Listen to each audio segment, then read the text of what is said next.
అంతరాయతిమిరోపశాంతయే శాంతపావనమచింత్య వైభవం తం నరం వపుషి కుంజరం ముఖే మన్మహే కిమపి తుందిలం మహః.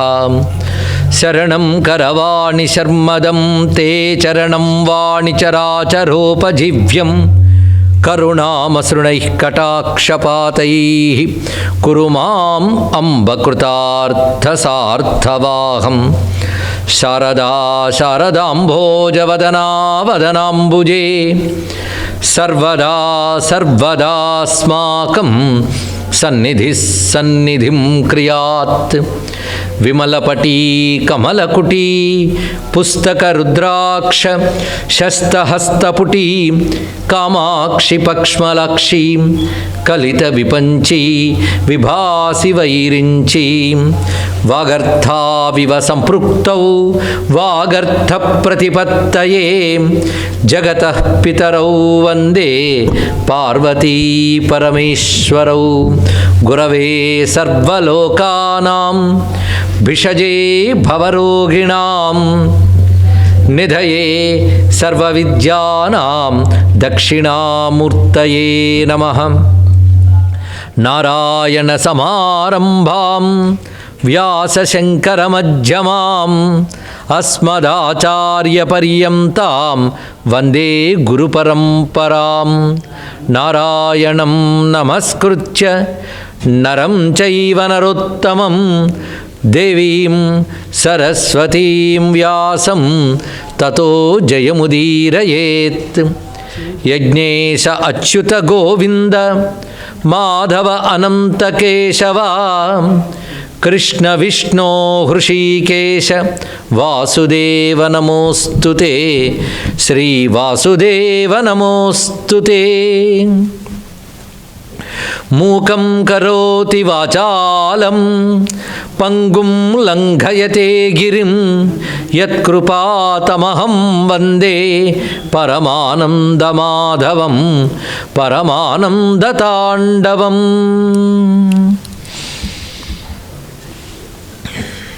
వసుదేవసుతం దేవం కంసచాణూరమర్దనం దేవకీ పరమానందం కృష్ణం వందే జగద్గురుం.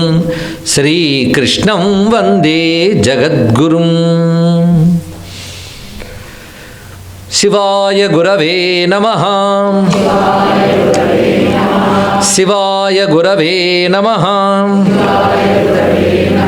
శివాయ గురవే నమః.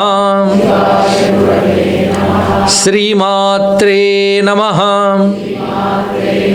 శ్రీమాత్రే నమః. శ్రీమాత్రే నమః. శ్రీ విష్ణురూపాయ నమః శివాయ. శ్రీ విష్ణురూపాయ నమః శివాయ. శ్రీ విష్ణురూపాయ నమః శివాయ. నమస్తుభ్యం భగవతే వాసుదేవాయ ధీమహి ప్రద్యుమ్నాయ అనిరుద్ధాయ నమః సంకర్షణాయ చ. నమో మహద్భ్యో ఋషిభ్యో గురుభ్యో నమః. ప్రసన్న గణపతి స్వామి పాదపద్మాలకు నమస్కరిస్తూ వాసుదేవమయమైన సభా సదస్సుకు అంజలిస్తూ గత 2 రోజులుగా ఉద్ధవగీత మనం చెప్పుకుంటున్నాం. ఇది భాగవతాంతర్గతమైనది. మనం గమనించినట్లయితే ఒక చమత్కారం కనబడుతుంది. సాధారణంగా గీతలు చెప్పినవాడి పేరు మీద ఉంటాయి, విన్నవాడి పేరు మీద ఉండదు. భగవద్గీత భగవంతుడు చెప్పాడు, అష్టావక్ర గీత అష్టావక్రుడు చెప్పాడు, అదేవిధంగా శివగీత శివుడు చెప్పాడు. కానీ ఇది విన్నవాడి పేరు మీద వచ్చింది, ఉద్ధవ గీత, విన్నవాడు ఆయన. ఇదేదో చమత్కారంగా ఉందంటే ఇది కూడా భగవద్గీతే కదా. భగవానుడైన శ్రీకృష్ణుడు చెప్తే భగవద్గీత పేరు సరిపోతుంది. కానీ భగవద్గీత అనే పేరుతో మనకు ఇప్పటికో గ్రంథం ఉండడం వల్ల ఈ గ్రంథం భేదం మనకు తెలియడం కోసం ఉద్ధవ గీత అని పేరు పెట్టాం. ఏమైనప్పటికీ కూడా అది భక్తుడి పేరు మీద చలామణి అయిపోతుంది. అర్జున గీత అనరు ఎవరు, భగవద్గీత అంటారు. ఇక్కడ మాత్రం ఉద్ధవ గీత. అంటే ఉద్ధవుడికి పేరు నిలబెట్టేశాడు కృష్ణ పరమాత్మ. ఆ భక్తుడి పేరు వాళ్ళు నిలబెట్టాడు. ఇది ఒక అనుగ్రహం. 2 భగవద్గీతలు నిజానికి చెప్పాలంటే మనకు అయోమయం ఏర్పడకుండా ఉండడానికి ఇది భక్తుడి పేరుతో వ్యాసుల వారే తెలియజేశారు. అయితే ఉద్ధవుడు ఎవరు? ఈ 2 రోజుల ప్రశ్న వస్తుందేమో చూసి అందుకే నేనే ప్రశ్న వేసి నేనే జవాబు చెప్తున్నాను. యాదవుల్లో యదువంశీకుడు అని చెప్తున్నాం, కానీ వసుదేవుడు తమ్ముడు దేవభాగుడు అని ఒక ఆయన ఉన్నాడు, వసుదేవుడు సోదరుడు. ఆ దేవభాగుడు కొడుకు ఉద్ధవుడు. అంటే కృష్ణ పరమాత్మ ఉద్ధవుడు పెదనాన్న చిన్నాన్న పిల్లలు అనమాట. అది ఆయన మధురకు చేరుకున్న దగ్గర నుంచి కృష్ణుడితో అత్యంత సఖ్యంగా ఆయనతో పాటు చదువుకుంటూ ఆయనతో పాటు తిరుగుతూ ఆడుకున్నటువంటి వాడు. అప్పటి నుంచే కృష్ణుడి పట్ల భక్తి కలిగిన వాడు, కృష్ణుడు పరదైవమని తెలిసినటువంటి వాడు. అందుకే ఉద్ధవుడు కృష్ణుడి అత్యంత సన్నిహితుడైన ప్రీతిపాత్రుడైన భక్తుడు. అలాంటి ఉద్ధవునితో కృష్ణ పరమాత్మ చెప్తున్నాడు గీతలో, నిన్నటి రోజున ఆత్మకి ఆత్మే గురువు, నీకు నువ్వే గురువ్వి. అందుకే నువ్వు ప్రకృతిని పరిశీలించాలి. అయితే లక్ష్యశుద్ధి ఉన్నప్పుడు ప్రకృతిని పరిశీలించడం వేరు. ప్రకృతిని పరిశీలించమన్నారు కదా అని మన ప్రకృతిలో తిరిగితే అందరికీ జ్ఞానం వస్తుందా? లక్ష్యశుద్ధి ఉండాలి. లక్ష్యశుద్ధి అంటే ఏది తెలుసుకోదలుచుకున్నావో, ఏది పొందదలుచుకున్నావో దాని మీద ఒక స్పష్టమైన అవగాహన కలిగి అది పొందడానికి నీ హృదయం సిద్ధమైనప్పుడు అప్పుడు ప్రకృతిని పరిశీలించినప్పుడు నీకు అర్థమయ్యే విషయాలు వేరు. అందుకు ముముక్షువైన వాడు, ముముక్షువు అంటే మోక్షకాంక్ష కలిగిన వాడు. అసలు గీత ఎవరి కోసం అంటే ముముక్షువుల కోసమే, మోక్షం కావాలనుకునే వారి కోసమే గీత. అందుకు అటువంటి ముముక్షువైన వాడికి తనకు తానే గురువు అవుతాడు. ప్రకృతి అనేక విధాలుగా తెలియజేస్తుందంటే 25 రకాల గురువుల్ని తెలియజేశాడు. అటుపై ఆ తెలియజేసిన వాడు ఎవరు అంటే అవధూత గీత అని పేరు వీటికి. అవధూత ఎవరు అనేది ఒక చమత్కారంగా దాచిపెట్టిన అంశం దత్తాత్రేయుల వారు మనం చెప్పుకున్నాం. సరిగ్గా ఈ అధ్యాయం యథాతథంగా బ్రహ్మాండ పురాణంలో దత్త చరిత్రలో ఇదే కనబడుతుందండి. అక్కడ కూడా దీన్నే ప్రస్తావన చేస్తూ చెప్పారు. అంటే దత్త చరిత్రలో దీన్నే చెప్పడంలో ఉద్దేశం అంటే దత్తుడే ఆయన అని చెప్పడం. కృష్ణ పరమాత్మ తన పూర్వావతారమైన దత్తాత్రేయ అవతారాన్ని చెప్పారు. అయితే దత్తుడి నిత్యావతారం. నేటికి దత్తాత్రేయ స్వామి వారు ఉన్నారు. స్మరించితే చాలా అనుగ్రహిస్తారు. స్మర్తృగామి సనోవతు. ఆ దత్తతత్వం, కపిలతత్వం, నరనారాయణ తత్వం ఇత్యాదులన్నీ మూర్తీభవించిన పరిపూర్ణతత్వమే కృష్ణ పరమాత్మ. ఆ తర్వాత జ్ఞానానికి కావలసిన సాధనాంశములు చెప్తున్నాడు. సాధకుడు ఏ విధంగా ప్రవర్తించాలి. ముందుగా మయోదితేషు, నేను చెప్పినటువంటి ధర్మముల యందు. స్వామి ఎక్కడ చెప్పాడండి అంటే శృతి స్మృతిర్ మమైవాజ్ఞ అని శాస్త్రం మనకు చెప్తోంది. అంటే వేదములు ధర్మశాస్త్రాలు, స్మృతులు అంటే ధర్మశాస్త్రాలు పురాణాలు వీటన్నిటికి కలిపి స్మృతి అని పేరు. ఇక్కడ శృతి స్మృతి ఈ 2 నా ఆజ్ఞలు అన్నాడు భగవానుడు. అంటే భగవద్వచనములే అందులో ఋషులు తపశ్శక్తితో దర్శించి మనకు అనుగ్రహించారు కనుక మయ ఉదిత అంటే నేను చెప్పినటువంటివి అనే మాటకు అర్థం ఏంటంటే శృతి స్మృతి ప్రమాణము, శాస్త్ర ప్రమాణం చాలా అవసరం. ఎందుకంటే ప్రత్యక్షంగా పరిశీలించి తెలుసుకోవాలి అంటే అందరికి ప్రత్యక్షంగా తెలుసుకునే శక్తి ఉండదు. అందుకే శాస్త్ర ప్రమాణం ఒకటి అవసరం. శాస్త్ర ప్రకారంగా పరిశీలించాలి. కానీ యుక్తి ఎంత అవసరమో శాస్త్రం అంత అవసరం. యుక్తి అంటే నీ బుద్ధిని ఉపయోగించే తార్కికత, చింతన, ఇది ఎంత అవసరమో శాస్త్రము అంత అవసరం. కేవలం యుక్తితో అన్ని నిర్ణయించలేము. ఎందుకంటే అంత తపస్సు తక్కువే, అనుభవము తక్కువే. అది శాస్త్ర ప్రమాణంతో యుక్తి కలగాలి. ఇదే ఆదిశంకరులు చెప్తూ శృతిమత తర్కోనుసంధీయతాం అన్నారు. ఇక్కడ వేద సమ్మతమైన తర్కం అంటే శాస్త్రం ఒకటి, యుక్తి ఒకటి, ఈ 2. ఆ తర్వాత అనుభవం ఒకటి. ఈ 3 చెప్పుకున్న శాస్త్రోక్తి, యుక్తి, అనుభవం. ఈ 2టికి మధ్యలో గురువు అనేవాడు కూడా ఉండాలి. ఇక్కడ గురువు ద్వారానే శాస్త్రం తెలుసుకోవాలి. కానీ స్వతంత్రించి శాస్త్రాలు వారంతర వారు చదివి తెలుసుకుంటే అయోమయం ఏర్పడుతుంది. కానీ గురుముఖత అధ్యయనం చేయవలసినవే. లోకంలో ఒక లౌకిక శాస్త్రానికే గురువు ద్వారా అధ్యయనం చేయాలి. గురువు సమ్మతి పొందితేనే అతడు ఆ శాస్త్రం గురించి మాట్లాడడానికి అర్హత పొందుతాడు. అంతే కదా. నేను బాగా కృషి చేసి మెడిసిన్ పుస్తకాలని చదువుకున్నాను కాక ప్రాక్టీస్ పెడతానంటే ఎవడైనా ఒప్పుకుంటాడండి? వాడు సరైన అధ్యయనం చేయాలి. ఎవరైతే అధ్యయనం చేయిస్తారో వాళ్ళు ఒప్పుకోవాలి, సంతకం పెట్టాలి, అప్పుడు వాడు చలామణి అవుతాడు. లౌకిక శాస్త్రానికి అంత అవసరమైనప్పుడు ఆధ్యాత్మిక శాస్త్రానికి కూడా అంతే అవసరం. అందుకు గురు శిక్షణ కూడా అవసరం. శాస్త్రోక్తి గురుక్తి 2 కలిపి ఒకటి చేసేసుకోవాలి. అందుకు శాస్త్రోక్తి ఉండాలి, యుక్తి ఉండాలి, తర్వాత అనుభవం ఉండాలి. 3 చెప్తున్నారు. అందుకే నేను చెప్పిన శాస్త్రములు అని భగవానుడు ఇక్కడ చెప్పడం ఉద్దేశం ఏంటంటే మానవుడు శాస్త్ర ప్రకారం జీవించాలి. తస్మాత్ శాస్త్రం ప్రమాణంతే కార్యాకార్య వ్యవస్థితో అని తానే భగవద్గీతలో చెప్పాడు. ఏది చెయ్యాలి ఏది చెయ్యకూడదని నిర్ణయించేది శాస్త్రం. శాస్త్రమనగా కృష్ణుడు హృదయంలో వేదమే. వేదములు ఉన్నది మనకు చెప్పడానికి అవతరించినటువంటి స్మృతులు కూడాను శాస్త్రములే.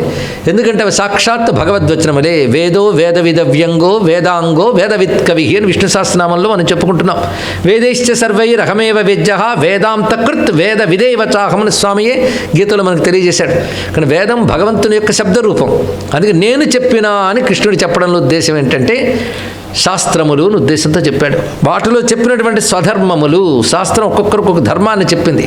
ఆ ధర్మాన్ని పాటిస్తూ క్రమంగా వాడు మోక్షం కావాలనుకున్నవాడు అకామాత్మ సమాచరేత్. ఆ ధర్మాన్ని పాటించడం వల్ల దానివల్ల ఏదో వస్తుందని పాటించడం కాదు.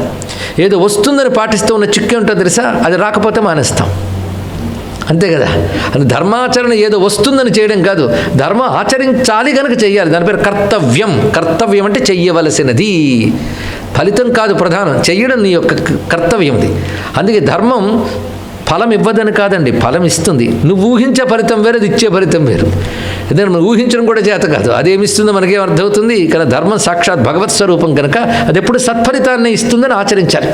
అయితే ముముక్షువైన వాడు గురించి ఇక్కడ చెప్పుకుంటున్నాం. మోక్షం కావలసిన వాడు మాత్రం అకామాత్మ సమాచరేత్. ఏ కోరిక లేకుండానే ధర్మాన్ని చేయాలి, కోరికతో కాకుండా ధర్మం ఆచరించాలని చేయాలి. పైగా ముక్తికి అవసరమైన కర్మే చేయాలన్నారు. కర్మలు అనేక రకాలు ఉంటాయి. శాస్త్రం చెప్పిన కర్మలు కూడా తక్కువ ఉన్నాయా? అనేక రకాల కర్మలు ఉన్నాయి. అనేక కోరికలు తీరడానికి శాస్త్రాలు బోల్డ్ కర్మలు చెప్పాయి.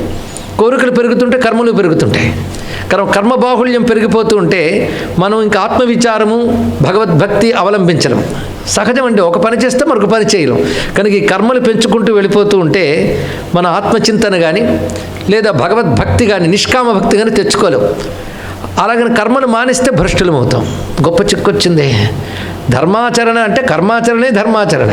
శాస్త్రం చెప్పిన కర్మయే ధర్మం అని చెప్పుతుంది. అందుకే ఎప్పుడైనా కర్మయోగం అనే మాటకు ధర్మయోగం అనే అర్థం తెలుసుకోవాలి. ఇక్కడ కర్మయే ధర్మము. ధర్మం అనగా శాస్త్రము చెప్పిన కర్మ ధర్మం అవుతుంది. ఇక్కడ శాస్త్రం చెప్పిన ప్రకారంగా చేసినట్లయితే అది సకామంగా చేస్తే సకామ కర్మ, నిష్కామంగా చేస్తే నిష్కామ కర్మ. సకామ కర్మ ఏం చేస్తుందంటే ఇహలోక పరలోక ఫలాలు ఇస్తుంది. నిష్కామ కర్మ ఏం చేస్తుందంటే ముక్తికి అవసరమే చిత్తశుద్ధినిస్తుంది. ఇంతే తేడా. కానీ ఇందులో మరొక రహస్యం ఉన్నది. సకామ కర్మ నీ కోరికలు తీర్చుతూ క్రమంగా నీకు ఎప్పుడో చిత్తశుద్ధినిస్తుంది. నిష్కామ కర్మ నీకు తొందరగా చిత్తశుద్ధినిస్తూ నీకు అవసరమైనవి కూడా నెరవేర్చుతుంది. మొత్తానికి ఏదైనా కర్మ వ్యర్థము కాదని తెలుసుకోవాలి. ఇది చాలా. అందుకే మనం చేసేటప్పుడు నిష్కామంగా ఉన్నప్పుడు కర్మ మనల్ని అంటదు. సకామంగా చేస్తే కర్మఫలం అంటుతుంది. అందుకే కర్మను మానేస్తే ప్రమాదం, చేస్తే ఇంకో ప్రమాదం. అందుకే ఎలా చేయాలంటే అకామాత్మ సమాచరేత్ అనే మాటను తెలియజేశాడు. అది నివృత్తం కర్మ సేవేత. ఇదొక మాట. నివృత్త రూపమైన కర్మ అంటే ఏ కర్మ చేయడం వల్ల ఈ ప్రాపంచిక లంపటాల నుంచి బయటపడతామో దాన్ని చేయన్నాడు. అంటే జ్ఞాన సహకారి కర్మ అంటారు వేదాంత శాస్త్రంలో దీన్ని. జ్ఞానానికి సహకరించే సత్కర్మలు చేయి. ఈ కర్మలు చేయడం వల్ల నీ జ్ఞానం వృద్ధి కలగాలి. పరమాత్మను తెలుసుకునే తెలివి వృద్ధి చేసే కర్మలు ఉంటాయి. ప్రవృత్త కర్మలు కూడా కొన్ని ఉంటాయి. నివృత్త కర్మ అంటే సన్యాస ధర్మం. ప్రవృత్త కర్మ అంటే గృహస్థు, బ్రహ్మచారి, వానప్రస్థు వీళ్ళు చేసేవి ప్రవృత్త కర్మలు. ఇవి చెయ్యాలి. ఎలా చేయాలంటే మత్పరస్తజేత్. నిష్కామ కర్మ అని చెప్పడం కంటే మరొక మాట చెప్పడం మత్పరహ. నాయందు నువ్వు తాత్పర్యం కలిగి నాయందు బుద్ధి పెట్టి ప్రవృత్తి కర్మను చేసినప్పటికీ తరించుతావు సుమా అన్నాడు ఇక్కడ. అంటే నివృత్తము అంటే కర్మలు విడిచి మోక్షం వైపు ప్రయత్నించేది. కానీ మోక్షానికి పనికొచ్చేటటువంటి విధానాన్ని నివృత్త కర్మ అంటారు. మనం ప్రవృత్త మార్గంలో ఉన్నప్పుడు గృహస్థ ధర్మంలో చేసేటువంటి ఏ కర్మలు అయితే ఉన్నాయో అవి ప్రవృత్త కర్మలు అంటారు. కానీ ప్రవృత్త కర్మలు కూడా నాయందు బుద్ధి పట్టి నాకు అర్పణంగా చేసినట్లు అయితే అది కూడా నిన్ను బంధించదు, అది కూడా నీకు క్రమంగా తరింపజేస్తుంది సుమా అన్నాడు. అందుకే ప్రవృత్తి గొప్పదే, నివృత్తి గొప్పదే. ఎవరు ఎందులో ఉన్నారో వారికి అది గొప్పది. నివృత్తి మార్గంలో ఉన్నవారు యతులు, సన్యాసులు, వీళ్ళ మార్గం నివృత్తి మార్గం. మిగిలిన 3 ఆశ్రమాల వారిది ప్రవృత్తి మార్గం అని చెప్పబడుతుంది. అందుకు ప్రవృత్తి మార్గంలోని 3 ఆశ్రమాల వారికి మోక్షం అక్కర్లేదా? అక్కర్లేదా? అందరికీ కావాలా? మళ్ళీ భలే చెప్తారండి. కావాలంటే కావాలన్నాం కానీ నిజంగా ఎంతమంది సిద్ధంగా ఉన్నారండి మోక్షం భగవంతుడు ఇస్తాడంటే? ఎవరో కొద్దిమంది ఉంటారు ప్రవృత్తి మార్గంలో. ఎందుకంటే ప్రవృత్తి మార్గంలో ఉన్న ఏదో మంచి జరుగుతుందని ప్రవృత్తిలో కర్మను ఆచరిస్తారు తప్ప ముక్తి కోసం, భక్తి కోసం ఎంతమంది కర్మను ఆచరిస్తున్నారు వాళ్ళ సంఖ్య వేళ్లల్లో కూడా లెక్క పెట్టలేం. కోటికొకడు ఉంటే చాలా గొప్ప విషయం. అయితే ముక్తి కావాలనుకున్నవాడు ప్రవృత్తి మార్గంలో ఉంటే వాడు విడిచిపెట్టి నివృత్తి మార్గంలోకి వెళ్ళనక్కర్లేదు. ఆ ప్రవృత్తి కర్మనే నిష్కామంగా నాకు అర్పణంగా చేసినట్లయితే ప్రవృత్తి మార్గంలో వాడు కూడా క్రమంగా చిత్తశుద్ధిని, జ్ఞానాన్ని, మోక్షాన్ని పొందుతాడు సుమా అని భగవాను తెలియజేస్తున్నాడు. జిజ్ఞాసాయాం సంప్రవృత్తో, అటువంటప్పుడు వాడు జిజ్ఞాసలో ప్రవర్తించాలి అన్నాడు. అంటే నిష్కామ కర్మ భగవదర్పణ బుద్ధితో చేయడం. మూడవది జిజ్ఞాసలో ప్రవర్తించాలి. జిజ్ఞాస అనే మాటకి గత 2 రోజులుగా చెప్పుకునే వస్తూ ఉన్నాం. జిజ్ఞాస అంటే అర్థం ఏంటి? జ్ఞానం కావాలనేటటువంటి కోరిక జిజ్ఞాస. జ్ఞాతుం ఇచ్ఛ జిజ్ఞాస, తెలుసుకోవాలి, పరతత్వాన్ని తెలుసుకోవాలనేటువంటి జిజ్ఞాస వైపు ప్రవర్తించాలి. కనుక ప్రవృత్తి మార్గంలో మనం సత్కర్మలని భగవదర్పణ బుద్ధితో ఆచరిస్తూ వాటి ఫలమయందు దృష్టి పెట్టకుండా, ఫలం లేదని లేదు, ఫలమయందు దృష్టి పెట్టకుండా అని చెప్పాడు ఇక్కడ. ఫలమయందు దృష్టి పెట్టకుండా కర్మను భగవదర్పణ బుద్ధితో ఆచరిస్తూ జిజ్ఞాసలో ప్రవర్తించాలి అన్నాడు. అంటే జ్ఞానం తెలుసుకోవడానికి మనం ప్రవర్తిస్తూ ఉండాలి. అంటే దానిలోనే ఆలోచన పెడుతూ దానికి ప్రయత్నం చేస్తూ ఉండాలి అని చెప్తూ వీటికి తోడు యమనియమాదులు పాటించాలి. ఏవి పాటించినా మద్గత చిత్త అన్నాడు. మత్పరహ అన్న మద్గత చిత్త అని ఒకటి. మత్ పరుడు. మత్ అంటే నా యందు, పరుడు అంటే ఆసక్తి కలిగినవాడు, నాపైనే ఆసక్తి కలిగినవాడు మత్పరుడు. అటువంటి మత్పరుడు యమాన్ అభీక్ష్ణం సేవేత నియమాన్, యమాలు నియమాలు కూడా పాటించాలి. యమ నియమాలు యోగశాస్త్రంలో కూడా చెప్తాడు. యోగశాస్త్రంలో కర్మలనే యమనియమాలు పేర్లతో చెప్పారు. ఇది రహస్యం అండి. ఏదైతే మన కర్మయోగం అని చెప్పబడుతుందో యోగశాస్త్రంలో ప్రాథమిక అవస్థలో యమ నియమ అనే వాటిలో చెప్పినవన్నీ కర్మలే, సత్కర్మలు.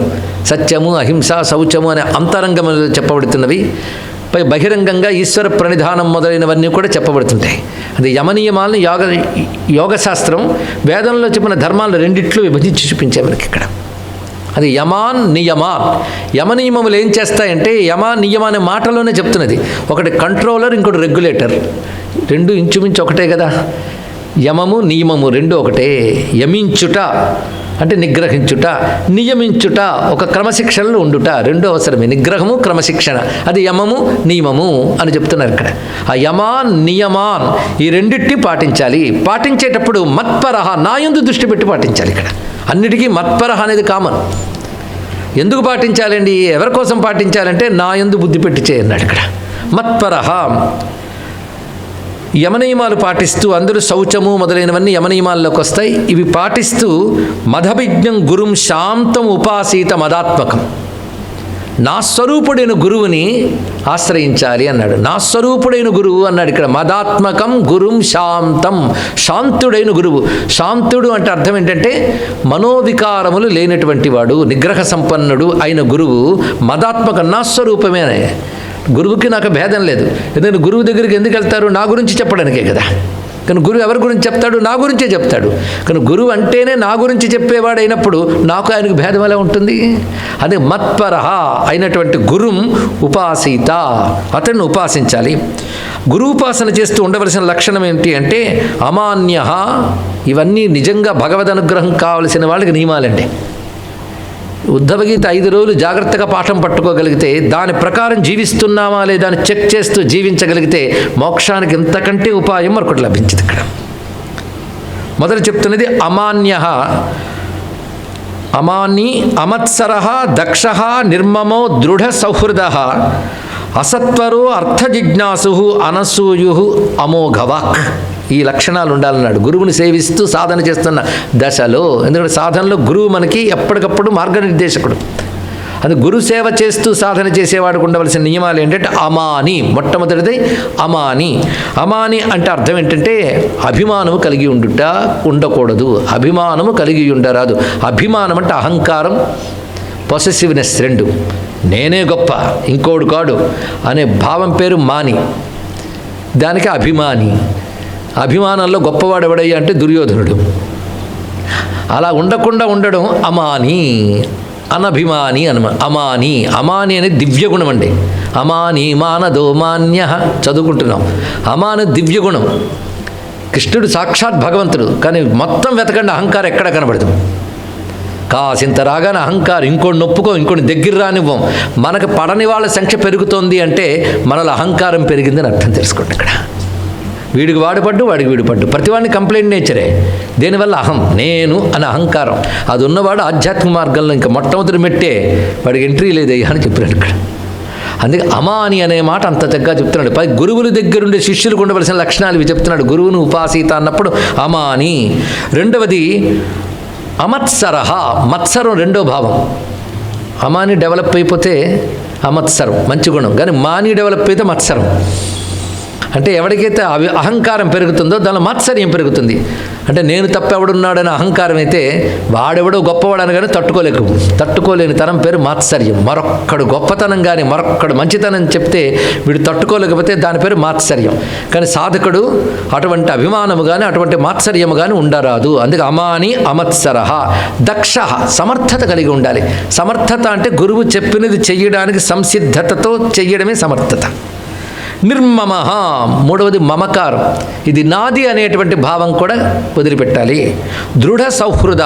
తర్వాత మాట, గురువు యందు దృఢమైన సహృదయం ఉండాలి. గురువు యందు దృఢమైన విశ్వాసముతో కూడిన నమ్మిక, ఆ విశ్వాసముతో కూడినటువంటి ప్రేమ. ఊనిక అంటారు దీన్ని. ఊనిక అంటే పట్టుకొనుట, ఆశ్రయించుట. ఊనికంటే ఆశ్రయించుట. ఎలాంటి ఆశ్రయం? విశ్వాసంతో కూడిన ఆశ్రయం. ఆ విశ్వాసం ఎలా ఉండాలి? దృఢంగా ఉండాలి. దీన్ని దృఢ సౌహృద అన్నారు. అసత్వర. సత్వరం అంటే తొందరగా జరిగిపోవాలి. తొందరపాటు. కొంతమందికి తొందరపాటు ఎక్కువండి. ఏంటో గురువు దగ్గరికి వెళ్ళాం, 4 రోజులు జపం చేసాం, ఏమీ లేదు, గురువుని వదిలేద్దామా. ఇది సత్వరత అనేడానికి అతి తొందరపాటు అనమాట. అది కూడదు. అసత్వర. అర్థ జిజ్ఞాసు. ఎప్పటికప్పుడు పరమార్థం గురించి తెలుసుకోవాలనేటువంటి తహతహ. హృదయం తెరచి ఉండాలని ముచ్చపు చెప్పలా. ఎంత వేగం తెలుసుకుంటామా అని హృదయాన్ని తెరచి గురువు చెప్పే వాక్యాన్ని శ్రవణం మననం చేసుకుంటూ ఉండడాన్ని అర్థ జిజ్ఞాసు అంటారు.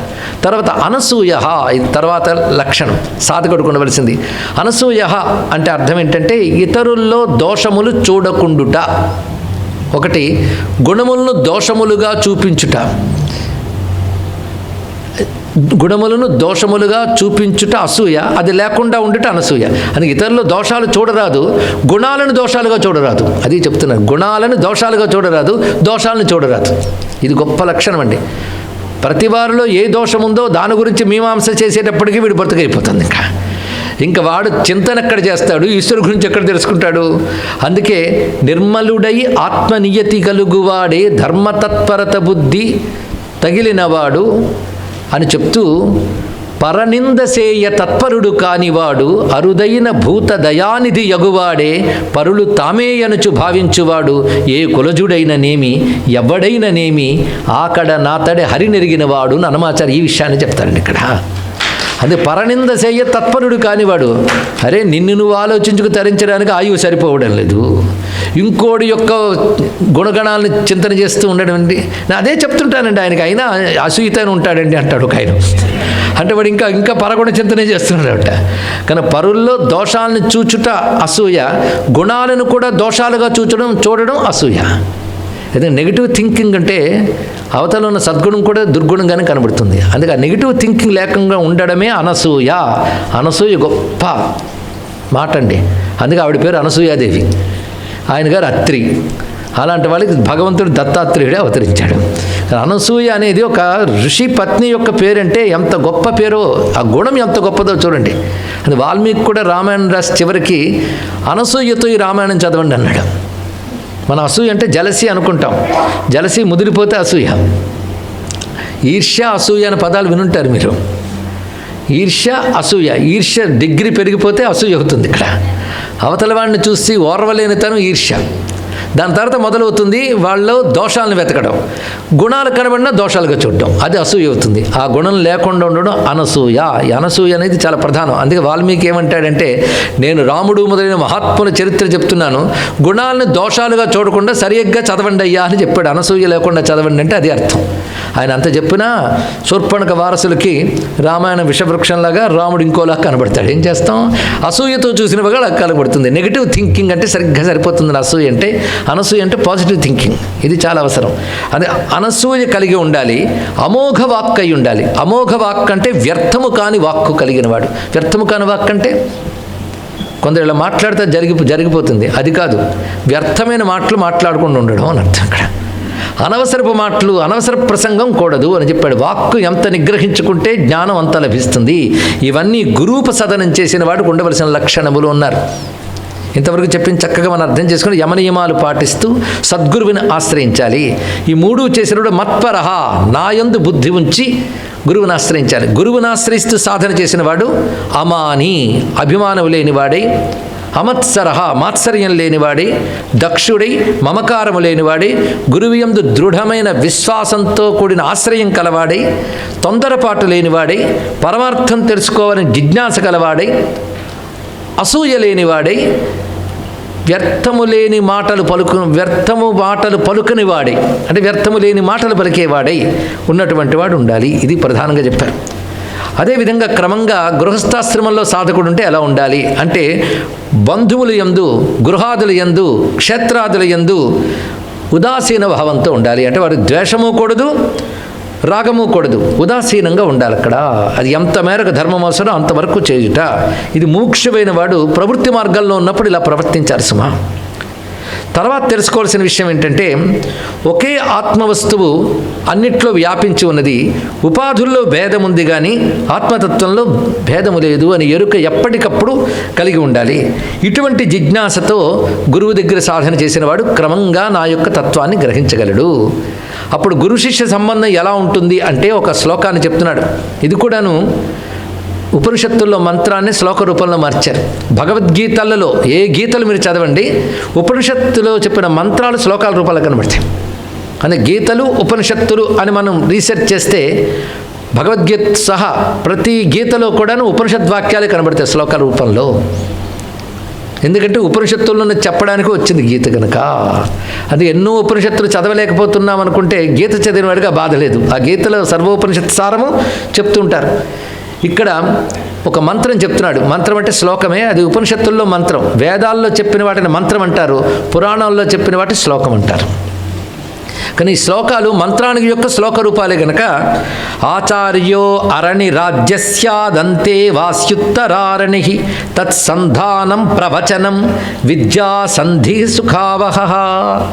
ఇది ఆచార్య పూర్వరూపం అని చెప్తారు. అరణి మధించడం అంటే చాలామందికి తెలిసి ఉంటుందండి. యజ్ఞం చేసేటప్పుడు ఒక జమ్మి చెక్క తీసుకొని కింద మరొక జమ్మి చెక్క ఆధారం పెట్టి మథనం చేస్తారు, అప్పుడు అగ్ని పుడుతుంది. ఇందులో ఆచార్యుడు పై అరణి, అంతేవాసి, అంతేవాసి అంటే శిష్యుడు, శిష్యుడు ఉత్తరరణి. ఈ రెండిట్లో ప్రవచనం, సంధానం, రెండిటికి ఉన్న అనుబంధం అంటే ప్రవచనం. ప్రవచనం అంటే గొప్ప మాట, గురూపదేశమే ప్రవచనం, ఉత్కృష్టమైన వచనము. ఆ ఉత్కృష్ట వచనమే గురువుకి శిష్యుడికి అనుసంధానం. ఆ వచనాన్ని మథనం చేయాలి, అది విద్యా సంధి. దానివల్ల కలుగుతుంది జ్ఞానరూపమైన ఆనందమనే అగ్ని పుడుతుంది సుమా అని చెప్పాడు. ఇక్కడ ఈ శ్లోకాన్ని ఈ విధంగా చెప్పారు. గురు శిష్యులకు ఉండవలసిన బంధాన్ని ఇంత చక్కగా వివరిస్తూ ఇక్కడ ప్రధానంగా వివరిస్తున్నది ఏంటంటే, నిజానికి కర్మల మీద ఆసక్తి విడిచిపెట్టు అని చెప్పినప్పుడు మనకు కొంచెం ఇదేంటి ఇలా చెప్తే అలా అంటే అనిపిస్తుంది. అసలు కర్మల మీద ఆసక్తి పెట్టుకుని ఏం చేస్తావు అని అడిగాడు ఈయన. కర్మలు ఎందుకు ఆచరిస్తావు అని అడుగుతున్నాడు. కర్మలు ఎందుకు ఆచరిస్తావు నువ్వు? సుఖం కలుగుతుందని. బాగా తెలుసుకుని జ్ఞానంతో కర్మలు చేసిన వాడు సుఖాలు పొందుతున్నాడని నిజంగా చెప్పు. ఏ జ్ఞానం లేకుండా ఏ కర్మ చేయని మూఢుడు కేవలం దుఃఖం పొందుతున్నాడా? వాడు సుఖాలు పొందుతున్నాడు. కానీ సుఖము దుఃఖము పొందడం, పోగొట్టుకోవడం కోసం కర్మ కాదయ్యా. అందుకు వాటిని నిమిత్తంగా చేసుకుని కర్మాచరణ చేయరాదు. ఎందుకంటే మూర్ఖుడు కూడా, ఏ కర్మ చేయని మూర్ఖుడు కూడా సుఖాలు పొందడం మనం చూస్తున్నాం. అన్నీ తెలిసి సత్కర్మలు ఆచరించేవాడు కూడా దుఃఖం పొందడం మనం చూస్తున్నాం. కానీ కర్మల వల్ల ఇప్పటి యొక్క దుఃఖాలు పోతాయి అనడానికి లేదు. అది సుఖప్రాప్తికి దుఃఖనాశనానికి ఉపాయాలు తెలుసుకోవడం అని ప్రారంభిస్తూ వెళుతూ ఉంటే వాడికి అంతు లేదు, పొంతు లేదు. అదేవిధంగా నువ్వు ఎంత సాధన చేస్తున్నా మరణం అనేది ఒకటి తప్పని విషయం. మరణం దగ్గరికి వచ్చిన వాడికి సుఖపడాలని ఏ భోగ పదార్థాలు అయితే తెచ్చిపెట్టుకున్నాడో అందులో ఒక్కటి వాడిని ఆనందింపజేయలేదు. ఒకడికి మరణం దగ్గరికి వచ్చింది, ఇంకా పోతానని తెలిసింది, వెంటనే వాడికి మీ ఇష్టమైన పాట వినండి అంటే వెళ్ళట్టని తిడతాడు, అవునా లేదా? పోవడానికి సిద్ధంగా వాడి దగ్గరికి వాడికి ఇష్టమైనవన్నీ చెప్తుంటే వాడికి ఇంతవరకు ఏవి ఇష్టమని సమకూర్చుకున్నాడో అవేవి కూడాను మృత్యు సమయంలో వాడికి ఆనందం కలిగించట్లేదు కదా. కానీ భోగ పదార్థాలకు ఆనందం కలిగించే లక్షణమే ఉంటే మరి వాడికి ఎందుకు అవి కలిగించట్లేదు? కనుక అవి ఆనందం కలిగిస్తే అని భ్రాంతి మనకు భోగ పదార్థాల మీద ఉంది, కానీ సుఖం కలిగించే సహజ శక్తి వాటికి లేదు. మన భావమే ఎక్కడున్నది. అందుకే తెలుసుకోవాల్సింది ఏంటంటే స్వర్గాది సుఖాలు పోనీ యజ్ఞయాగాల వల్ల సత్కర్మల వల్ల ఇక్కడ సుఖం లేకపోయినా పరలోకంలో సుఖాలు ఉంటాయి, అంతే కదా, అది గ్యారంటీ. కానీ ఏ సుఖానికి 3 లక్షణాలు ఉంటాయో ఆ సుఖం ఉత్తమ సుఖం కాదు తెలుసుకున్నాడు. అత్యద్భుత మాట చూడండి. స్పర్ధ, అసూయ, నాశము, క్షయము, ఈ 4 దేనికుంటాయో ఆ సుఖం సుఖం కాదు అన్నాడు. స్పర్ధ అంటే మనం గొప్ప సంపన్నులు అనుకుంటాం, లేదా మనం ఒక విద్యలో గొప్పవాళ్ళం అనుకుని సుఖపడిపోతూ ఉంటాం. ఇంకోడు కనబడతాడు మనకంటే గొప్పవాడు, వెంటనే వాడు స్పర్ధ వస్తుందా లేదా? స్పర్ధ తర్వాత వచ్చే గుణం అసూయ. దాని తర్వాత సుఖానికి క్షయం అనేది ఉంటుంది, అంటే తరిగిపోతూ ఉంటుంది. తర్వాత దశ నాశనం. కానీ స్పర్ధ, అసూయ, క్షయము, నాశము, ఈ 4 లక్షణాలు ఏ సుఖానికి ఉంటాయో ఆ సుఖం సుఖం కాదు. అందుకే ఒక ఆయన చాలా తపస్సు చేస్తుంటే ఇంద్రుడు వచ్చాడు ఆయన దగ్గరికి. రా అన్నాడు. ఎక్కడికి అన్నాడు? స్వర్గానికని. నేను వస్తాను, నీకు ఎవడు చెప్పాడు? నన్ను పిలవమని నీకు ఎవడు చెప్పాడు అన్నాడు. ఇక్కడ నా మాన నేను తపస్సు చేసుకుంటుంటే నువ్వెందుకు నన్ను స్వర్గానికి పిలిచావని అడిగాడు. నువ్వు చేసిన తపస్సుకి ఫలం స్వర్గం కనుక నేను పిలిచానన్నాడు. ఓహో అలాగా, అయితే నేను స్వర్గం కావాలని తపస్సు చేయలేదు, నేను తపస్సు చేస్తున్నాను అంతే. నా తపస్సుకు స్వర్గం ఫలమని నువ్వు అంటున్నావు, నాకు తెలియని దాని గురించి నేను ఎలా వస్తానయ్యా? అయితే ఎలాగూ స్వర్గం ఫలమన్నావు కనుక స్వర్గం ఎలా ఉంటుందో చెప్పు అన్నాడు. ఇక్కడ గొప్ప సుఖాలు ఉంటాయి, దుఃఖాలు ఉండవు, రోగాలు ఉండవు, రుష్టులు ఉండవు, చాలా హాయిగా ఉంటుందంటే అవునా? అయితే అక్కడ ఒకడు హాయి పొందుతుంటే మరొకడు చూసి స్పర్ధపడతాడా అన్నాడు. ఓ అది ఉంటుంది అన్నాడు. ఇక్కడ అసూయ ఉంటుందా? ఉంటుంది. పెర్మనెంట్ ఆ సుఖం అన్నాడు. నువ్వు ఇంత తపస్సు వల్ల అంత పొందేవు కనుక ఈ తపస్సు ఖర్చు అవుతూ ఉంటే అది తగ్గుతూ ఉంటుంది. ఇక్కడ మొత్తం పూర్తయి కింద పడిపోతూ ఉన్నాడు. అంటే క్షయము, నాశము. ఆ పడదానికి అక్కడికి ఎందుకు, ఇక్కడ అది ఉంది కదా, నేను రానులే అన్నట్టు. ఇక్కడ ఎంత అందమైన మాట చూడండి. ఇక్కడ అప్పుడు ఓహో వీడి తపస్సు వీటి కోసం కూడా కాదు గనక, చేసిన తపస్సు వ్యర్థం కాదు గనక ఇతడికి పూర్వజన్మ వాసనల వల్ల వచ్చిన పాపాలు కూడా ఈ తపస్సు వల్ల క్షయమై చిత్తము శుద్ధమై ఆత్మజ్ఞానం కలుగుతుంది అని ఇంద్రుడు చెప్పి వెళ్ళిపోయాడు. ఇదండి కర్మ జ్ఞానం గురించి అర్థం చేసుకోవాలి. కానీ కర్మల వల్ల ఇహలోక సుఖాలు అంటే కర్మలు చేసిన వాళ్ళు మాత్రమే సుఖాలు పడుతున్నారా, లేని వాళ్ళు పడట్లేదా? ఇదా అంటుంటాం. ఏమండి నేను ఇన్ని పూజలు పురస్కారాలు చేస్తున్నా, ఇన్ని కష్టాలు ఎందుకో? అవతల వాడు ఏవీ చేయడండి, వాడికి ఎందుకు ఇంత సంపద ఉంది? ఇది పెద్ద కంప్లైంట్. పైగా ఇంత భక్తుడినే అని వీడే అనుకుంటుంటాడు. భగవంతుడు అండి వీడికి వీడే ఇంత చేస్తున్నానే, హనుమాన్ చాలీసా 40 మార్లు చదివాను అయినా ఇంకా భగవంతుడు అనుగ్రహించలేండి అని ఈ సౌండ్ కోసం హనుమంతుడు తాపత్రయపడిపోతున్నాడు, వీడు ఎప్పుడు చదువుతాడా అని. అంటే వ్యర్థమని చెప్పడం కాదండి, ఇవన్నీ కూడా వాటి వల్ల వచ్చే ఫలితాలు గొప్పవి అనుకోవద్దు. అవి చిత్తశుద్ధికి భగవత్ప్రీతికి చేస్తే పర్వాలేదు, కానీ కర్మల వల్ల మోక్షం వస్తుంది అని చెప్పడానికి, ఆ పోషణం వస్తుంది అనుకోవద్దని చెప్పడానికి. న కర్మణ న ప్రజయా ధనేన త్యాగే నైకే అమృతత్వమానసు ఉపనిషత్తు చెప్తోంది. ప్రారంభం మంత్రమే న కర్మణ న ప్రజయా, ప్రారంభించేసింది. కర్మలతో దొరకదు, సంతానంతో దొరకదు. ఎందుకంటే నాకు పిల్లలే 2 మోక్షం వస్తుందని, పిల్లలకి మోక్షానికి సంబంధం లేదు. ఏ జీవుడిగా జీవుడే. నకర్మణ అనప్రజయ. ఎంత ఆస్తి పెట్టాను అదంతా ఇంద్రుడి పేరున బ్రహ్మ పేరున రాసిస్తే మోక్షం వస్తుందా? నా ధనేనా, ధనంతో రాదు, త్యాగేన ఏకే, త్యాగం చేత విడిచిపెట్టడం చేత వస్తుంది, పట్టుకోవడం చేత రాదు. కానీ త్యాగేనా ఆ మాట గొప్పగా చెప్పాడు. విడిచిపెట్టడం అంటే మన కర్మలే ఎప్పుడు విడిచిపెట్టేసాం. విడిచిపెట్టుట అంటే కర్మల యందు ఫలాభిసంధి విడిచిపెట్టుట, అహంకారం విడిచిపెట్టుట. ఇది విడిచిపెట్టుట అనే మాటకి.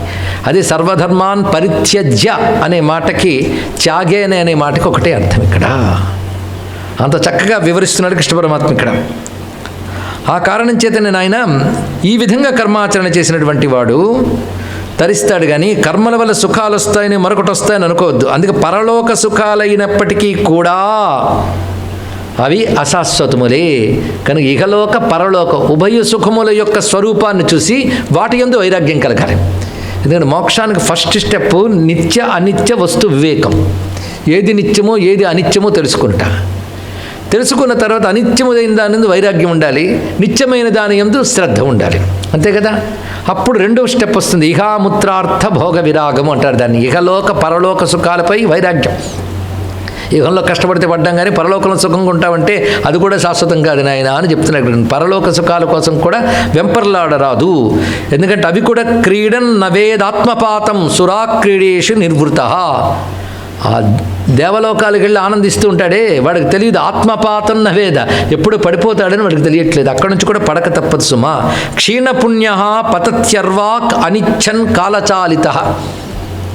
కొంతకాలానికి కాల ప్రభావం చేత అర్వాక్ అంటే తలకిందులుగా కింద పడక తప్పదు. మరి పైనుంచి కింద పడ్డప్పుడు అలాగే ఉంటుంది ఇక్కడ. ఎప్పుడు క్షీణపుణ్య, దీన్నే భగవద్గీతలో క్షీణే పుణ్యే మర్త్యలోకే విశంతి అని ఒక మాటలో భగవానుడే చెప్పాడు. ఆ బ్రహ్మ భువనాల్లోక పునరావృత్తినోర్జున, ఇవన్నీ మళ్ళీ తీసుకొచ్చేవి సుమా అన్నాడు ఇక్కడ. అంటే జ్ఞానం ప్రధానం అని చెప్పడం దీని యొక్క ఉద్దేశం. ఈ శరీరం కలిగి ఉండగా ఇందులోనే పరమాత్మను మనం గ్రహించగలగాలి. ఆ పరమాత్మ నీకు వేరుగా లేడని తెలుసుకోగలగాలి. దానికి కావలసిన సాధనలు ఎలాగ ఉండాలో చెప్తున్నాడు ఇక్కడ. కానీ కర్మాచరణ చెయ్యని ఒకవైపు చెప్తూ, శాస్త్రము చేసిన చెప్పిన కర్మాచరణ చెయ్యని చెప్తూ కర్మలతో ఏం లాభం లేదయ్యని మళ్ళీ చెప్తున్నాడు ఇక్కడ. ఏంటంటే 2 మాటలు చెప్తున్నాడు. అక్కడ జాగ్రత్తగా ఆలోచించవలసింది. మరి వేదాంత శాస్త్రం అంటే అంత పదునుగా, అంత అటెన్షన్ అవసరం అండి ఇక్కడ. ఏదో అలవోకగా వింటే లాభం లేదు, ఏకాగ్రంగా వింటేనే వేదాంత శాస్త్రం పట్టుబడుతుంది. ఈ విధంగా వివరిస్తూ, సాధారణంగా ధర్మము కర్మ చెయ్యాలని అందరికీ అనిపిస్తుంది కదా, మరి ఎందుకు మానవుడు అధర్మపరాయణుడు అవుతాడు? ఇది పెద్ద ప్రశ్న. దాని కృష్ణుడు గొప్ప మాట చెప్తున్నాడు. యద్యధర్మరత సంగాత్ అసతాం వా అజితేంద్రియ. 2 కారణాల వల్ల అధర్మం మీద ఆసక్తి కలుగుతుంది. ఒకటి అసతాం సంగాత్, అసత్పురుషులతో సాంగత్యం అంటే దుష్టులతో సహవాసం. వాళ్ళు మనలో ఉన్న దుష్టవాసనలు మరింత, అసలే ఉంటుంది కాదు దుష్టవాసన, దాని సాంగత్య బలం తోడవగానే మరింత పెరుగుతుంటుంది ఇక్కడ. ఎందుకంటే కాస్త నిప్పురం ఉందనుకోండి, దాని మీద పుల్లలు వేస్తే మంట పెరుగుతుంది ఇక్కడ. వీడిలో అసలు వదలకుండా దుష్ట సంస్కారాలు కొన్ని ఉన్నాయి, దాని దుష్ట సాంగత్యం ఉంటున్న కొద్దీ డెవలప్ అయిపోతుంటాయి. రెండవది అజితేంద్రియ, ఇంద్రియాలను నిగ్రహించుకోలేకపోవడం. ఈ 2 కారణాల చేత వాటికి వశమైపోయి, ఏంటి ఇంద్రియాలకి వశమై ఇష్టానుసారం ప్రవర్తిస్తాడు. ఇష్టానుసారం ప్రవర్తించడం అంటే ఏంటండి? మన లోకంలో కూడా అంటారు, నీ ఇష్టం వచ్చినట్లు ప్రవర్తిస్తున్నావు అన్న మాట వింటూ ఉంటాం తెలుగులో. ఇష్టానుసారం ప్రవర్తించారంటే ఎవడైనా ఇష్టానుసారం ప్రవర్తిస్తారు కదండి. ఎందుకంటే ఎత్తి చూపించడం అంటే శాస్త్రానుసారం ఇష్టానుసారం 2 ఉంటాయి. శాస్త్రం చెప్పినట్టు ప్రవర్తిస్తే సత్ప్రవర్తన, నీ ఇష్టం వచ్చినట్టు అంటే శాస్త్ర విధిని అతిక్రమించి నాకు తోచింది నేను చేస్తున్నాను అనేయడం ఏదుందో అది ఇష్టానుసార ప్రవర్తన. ఇష్టానుసార ప్రవర్తనయే దుష్టత్వము. అది ఎవడి ఇష్టం వచ్చినట్టు ప్రవర్తించి ఏం చేస్తామండి? పిల్లలు వాళ్ళ ఇష్టం వచ్చినట్టు కానీ, ఎవరు ఇష్టం వచ్చినట్టు కానియకూడదు, ప్రమాదం ఇక్కడ. ఒక తీవ్రవాది వాడికి ఇష్టం వచ్చినట్టు చంపుకుపోతాడు, ఇంకోటి ఇష్టం వచ్చినట్టు దోచుకుపోతాడు. ఇష్టానుసారం పరిచయమని చెప్తారండి, ధర్మానుసారం పరిచయమని చెప్పాలి, ఇష్టానుసారం కాదు. తెలుసుకోండి, ధర్మం ఏది? శాస్త్రం నిర్దేశించే ధర్మం, కట్టుబాటుని చెప్తుంది ధర్మం. లోకం నడవడానికి చట్టం నిర్దేశిస్తుంది, జీవుడు తరించడానికి శాస్త్రం నిర్దేశిస్తుంది. తెలుసుకోండి ఇక్కడ. ఒక లోకం, ఒక కంట్రీ నడవడానికి గవర్నమెంట్ చేసిన చట్టాలు చాలు, జీవుడు తరించడానికి శాస్త్రం చేసిన ధర్మాలు కావాలి ఇక్కడ. ఆ ధర్మాలు అతిక్రమిస్తే ఇష్టానుసారం ప్రవర్తన అంటారు ఇక్కడ. కానీ ఇష్టానుసారం ప్రవర్తించకుండా ఆపేదేది? నిగ్రహం. ధర్మం పాటించాలి అంటే నిగ్రహం ఉన్నవాడు ధర్మం పాటించగలడు. ఏది పడితే ఏది, ఎలా పడితే అలా తిరగాలి అనుకున్నప్పుడు శాస్త్రం ఒప్పుకోదు నాయన అంటే అప్పుడు తన కోరిక నిగ్రహించుకుంటున్నాడు, అంటే ఇంద్రియాలు నిగ్రహించుకున్నాడు కదా. కానీ ధర్మం ద్వారా ఇంద్రియాలు నిగ్రహింపబడతాయి. ఇంట్లో తిరుగుతున్న ఫ్యాన్ ఉన్న రెగ్యులేటర్ పెట్టుకుంటాం, ఏసీ ఉన్నా దానికి ఒక రెగ్యులేటర్ ఉంటుంది. ఇన్ని పెట్టుకున్నప్పుడు రెగ్యులేటర్ ఉన్నప్పుడు సృష్టిలో భోగాలను పెంచిన ఒక రెగ్యులేటర్ ఉండాలి, దాని పేరు ధర్మం. తెలుసుకోండి ఇక్కడ. ధర్మాలు రెగ్యులేట్ చేయాలి నీకు ఇక్కడ దాని ప్రకారంగా. కానీ అసత్పురుషులతో సహవాసం వల్ల అంటే పాపం చేసేవాడు మరొకడు దొరికాడు అనుకోండి, వాళ్ళంటే వాడికి తెగింపు వస్తుంది. వాడు ఒంటరి వాడు అయిపోతే వాడికి జాగ్రత్తగానే ఉంటాడు. 10 మంది మంచి వాళ్ళ మీద ఒక్క దుర్మార్గుడు ఉన్నాడు అనుకోండి, అబ్బో వాళ్ళలాగా నేను లేని తల వంచుకుంటాడు. వీళ్ళంటి వాడు 10 మంది ఉన్నా అనుకోండి, అందులో ఒక్క మంచివాడు ఉంటే వాడు తల వంచుకోవాల్సి వస్తుంది ఇక్కడ. అందుకే జనాభా పెరిగిన దాన్ని బట్టి వస్తుంది దుష్ట సాంగత్య ప్రభావం అంటే ఇలా ఉంటుందండి ఇక్కడ. రెండవది అజితేంద్రియత్వం, వీటి వల్ల ఏర్పడుతుంది. తర్వాత క్రమంగా లోభబుద్ధి ఏర్పడుతుంది. లోభబుద్ధి వల్ల వాడికి ఇంకోరికి ఇచ్చే ప్రవృత్తి ఉండదు. దానివల్ల వాడు పీనాస్ అవుతాడు. దానివల్ల ఎన్ని దుర్బుద్ధులు వస్తాయంటే లంపటుడు అవుతాడు, హింసకు కూడా వెనకాడు. చూసే ఒక్క దుర్గుణాన్ని మనం ఎంటర్టైన్ చేస్తే ఎన్నో తీసుకొస్తుంది సుమా. అందుకే దుష్టత్వం వైపు వెళ్లకుండా కర్మల ద్వారా ఏవో లభిస్తాయని ఆశ పెట్టుకోకుండా, ఎందుకంటే అక్కడ వెళ్ళి లోకపాలులకి దిక్కు లేదు. లోకములు లోకేశులు లోకస్తులు తెగిన అంటున్నాం అంటే వాళ్ళు ఎప్పుడు తెగక తప్పదు కదా, ఎప్పుడో ఒకప్పుడు తెగక తప్పదు. ఇది తెలుసుకోవాలి. దీనికి జ్ఞానం ఒక్కటే మందు. ఆ జ్ఞానానికి పనికొచ్చే సత్కర్మలు మోక్షం కావాలనుకున్నవాడు ఈ విధంగా చేస్తాడు అనగానే ఉద్ధవుడు ఒక ప్రశ్న వేశాడు. నువ్వు చెప్తున్న దాన్ని బట్టి సంసారంలో బంధింపబడ్డవారు గురించి నేను వింటున్నాను ఇంతవరకు. బంధింపబడ్డవారు అంటే సంసారమే సత్యం అనుకుని దీనికోసమే ప్రవర్తించే వారందరూ బద్ధులు. బద్ధులు వరుడు చెప్తున్నాడు, బద్ధులు, బంధింపబడినవారు. బంధింపబడ్డవారు ఎవరు? మళ్ళీ సంసారమే, సంసారం అంటే ప్రపంచమే, ప్రపంచమే సత్యం అనుకుని ప్రవర్తించేవారు బద్ధులు. పరమాత్మయే సత్యం అనుకుని సాధన చేసేవారు సాధకులు. సత్యమైన వాడు పరమాత్మ అని తెలిసి తాదాప్యం చెందేవాళ్ళు ముక్తులు. ముగ్గురు వచ్చారు ఇప్పుడు, బద్ధులు, సాధకులు, ముక్తులు. ఇందులో మనం ఎక్కడ ఉండుంటాం? ఎవరు చెప్పక్కర్లేదు, ఎవరికి వారే చెప్పుకోండి. ఇక్కడ బద్ధులు, సాధకులు, ముక్తులు. సాధకుల పని కింద మీద పడి లేస్తూ ఉంటారు పాపం ఎప్పటికో. ముక్తుడు చాలా గొప్పగా ఉంటాడు. ముక్తుడిని ఆరూఢుడు అంటారు, సాధకుడిని ఆరురోహుడు అంటారు. అంటే కొండ ఎక్కేవాడు ఆరురోహుడు, కొండెక్కి కూర్చున్నవాడు ఆరుఢుడు. ఆరురోహుడు జాగ్రత్తగా ఉండాలి, కొండెక్కేవాడు జాగ్రత్తగా ఉండాలి. ఆరుడు హాయిగానే ఉంటాడు, కానీ ఆరుఢుడిని ముక్తుడు అంటారు. ఆ ముక్తి కోసం ఎగబాకేవాడు సాధకుడు ఆరురోహుడు. అసలు ప్రయత్నమే చేయనివాడు బద్ధుడు. తెలుసుకోవాలి. ఇక్కడ వాడికి ఏముందండి, అక్కడైనా ఉండడమేగా, ఇక్కడైనా ఉండడమేగా, ఇక్కడే ఉంటానంటాడు వాడు. వాళ్ళ లాజిక్ ఏం చెప్తాం మనం? అలాంటి వాళ్ళు అసలు దాని ఉందనే ఆలోచించరు. పరముందే అని ఆలోచించకుండా, పరతత్వం ఒకటి ఉందని కానీ, భగవంతుడు ఒకటి ఉన్నాడని కానీ జాగ్రత్తగా ఉండని ఆలోచనలేని జీవులు ఎంతమంది ఉన్నారు? ఎంతోమంది ఉన్నారు. ఎంతమంది అనే ప్రశ్నగా ఎంతోమంది అనేది సమాధానం. అసలు వాళ్ళ జనాభే ఎక్కువ. ఏంటండి అక్కడ మనం మామూలుగా చూస్తుంటే ఒక సినిమా పాటకి ల్యాక్స్ ఉంటాయండి, ఒక భక్తి గీతానికి చూస్తే 100లో ఎందుకు ఉంటుందండి అన్నాడు. అయితే అది నిజమైన భక్తి గీతమే నాయన అని చెప్పాల్సి వచ్చింది ఇక్కడ. ఎందుకంటే జ్ఞానం వైపు, ధర్మం వైపు తిరిగే వాళ్ళ సంఖ్య ఎప్పుడూ తక్కువ ఉంటుందండి. అందుకే పుణ్యాత్ములు ఎక్కువైపోతే స్వర్గం డంప్ అయిపోతుంది కదంటే, ఎప్పుడు డంపు కాదు, ఎప్పుడు ఖాళీగానే ఉంటుంది. సో వాళ్ళ సంఖ్య తక్కువ. అది ఖర్చు అయిన తర్వాత అలా కిందకి దిగిపోతుంటారు, కానీ ఎప్పటికప్పుడు ఖాళీ ఉంటుంది ఇక్కడ. అందుకే వాళ్ళు అంత తేలిక కాదండి దొరకడం. వాళ్ళ సంఖ్య ఎప్పుడూ తక్కువే. ఆ తక్కువైన వాళ్ళల్లో కూడా మనం ఉంటే చాలా ధన్యులం ఇక్కడ. అందుకే సత్కర్మాచరించేవాడు ఎప్పుడు మంచివాడే. అదే ఫలాసక్తి లేకుండా నాకు అర్పించాడు అనుకో, చాలా గొప్పవాడు. అయితే ఫలాసక్తి లేకుండా అని చెప్పేవాడు నాకు కొంచెం బాగులేదయ్యా కృష్ణ అంటే, ఫలాసక్తి పెట్టుకున్నా మాత్రం ప్రయోజనం ఏముందయ్యా, ఫలాలు ఎలాంటివో తెలుసుకున్నావు కదా, అది చెప్పాడు ఇక్కడ. ఇహంలో కానీ పరంలో కానీ ఏమున్నాయి ఫలాలకి? పైగా అవి చేయకుండా ఉంటే దుష్టత్వం ఒకటి వస్తుంది, ఈ ప్రభావం ఉంటుంది. అందుకే సత్కర్మని ఆచరించు. ఇప్పుడు బద్ధ, ముక్త ఇద్దరు గురించి చెప్తున్నాడు. ఇప్పుడు ఆరు రోహుడు గురించి వదిలేద్దాం. బద్ధుడు, ముక్తుడు వాళ్ళిద్దరికి ఉన్న తేడా ఒక అధ్యాయం అంతా చెప్తున్నాడు. బద్ధ ముక్త లక్షణములు అధ్యాయం పేరు అది. బద్ధజనులు, ముక్తజనులు. బద్ధులు అంటే తెలిసిపోతుంది, కట్టుబడినవారు. ముక్తులు అంటే కట్టు విడినివారు అని అక్కడ. అంటే మధ్యలో కట్టు ఒకటి ఉంది. కట్టు గుర్తించిన వాళ్ళు కొంతమంది ఉంటారు. మేము కట్టబడ్డామని గుర్తిస్తే పర్వాలేదు, అప్పుడు విప్పుకునే ప్రయత్నం. అసలు కట్టబడ్డామని తెలియకుండా కట్టు కూడా శరీరంలో ఒక పార్ట్ అనుకుంటే ప్రమాదం కదండి ఇక్కడ. అందుకు ముందు కట్టును గుర్తించాలి. అంటే ఇది బంధం అని తెలియాలి కదా. ఎంతమంది అనుకుంటున్నారండి సంసారం బంధం అని?